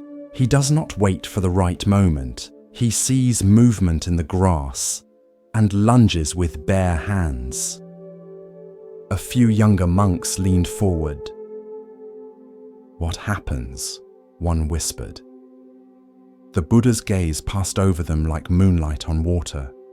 "He seizes the snake by the tail." A ripple of discomfort passed through the listeners. "And the snake," he said, "twists and strikes." He paused. "And so it is with those who take hold of the Dharma wrongly, grasping at the tail, not understanding the nature of what they hold. And when it turns against them, they blame the teaching, never seeing that it was their own hand that erred." Silence fell again. It was not a parable to soothe, but to stir. For many in that circle had studied hard, memorized discourses, debated with pride. They recited verses in the marketplace, corrected others in the villages, and took satisfaction in knowing the words of the Buddha by heart. But the words were not the snake, and the Buddha knew it. A senior monk, Kakana, bowed his head and asked softly, "Blessed One, how does one hold the Dharma correctly?" The Buddha nodded. "Imagine," he said, "a man crossing a river. The current is swift, the far bank promises safety, and he finds no boat, no bridge, so he gathers branches, grass and reeds. He binds them tightly. He makes a raft." The monks followed, some nodding. With effort, he crosses the water. And when he reaches the other shore, does he carry the raft on his back for the rest of the journey? A few smiled. A few looked unsure. "No," said the Buddha.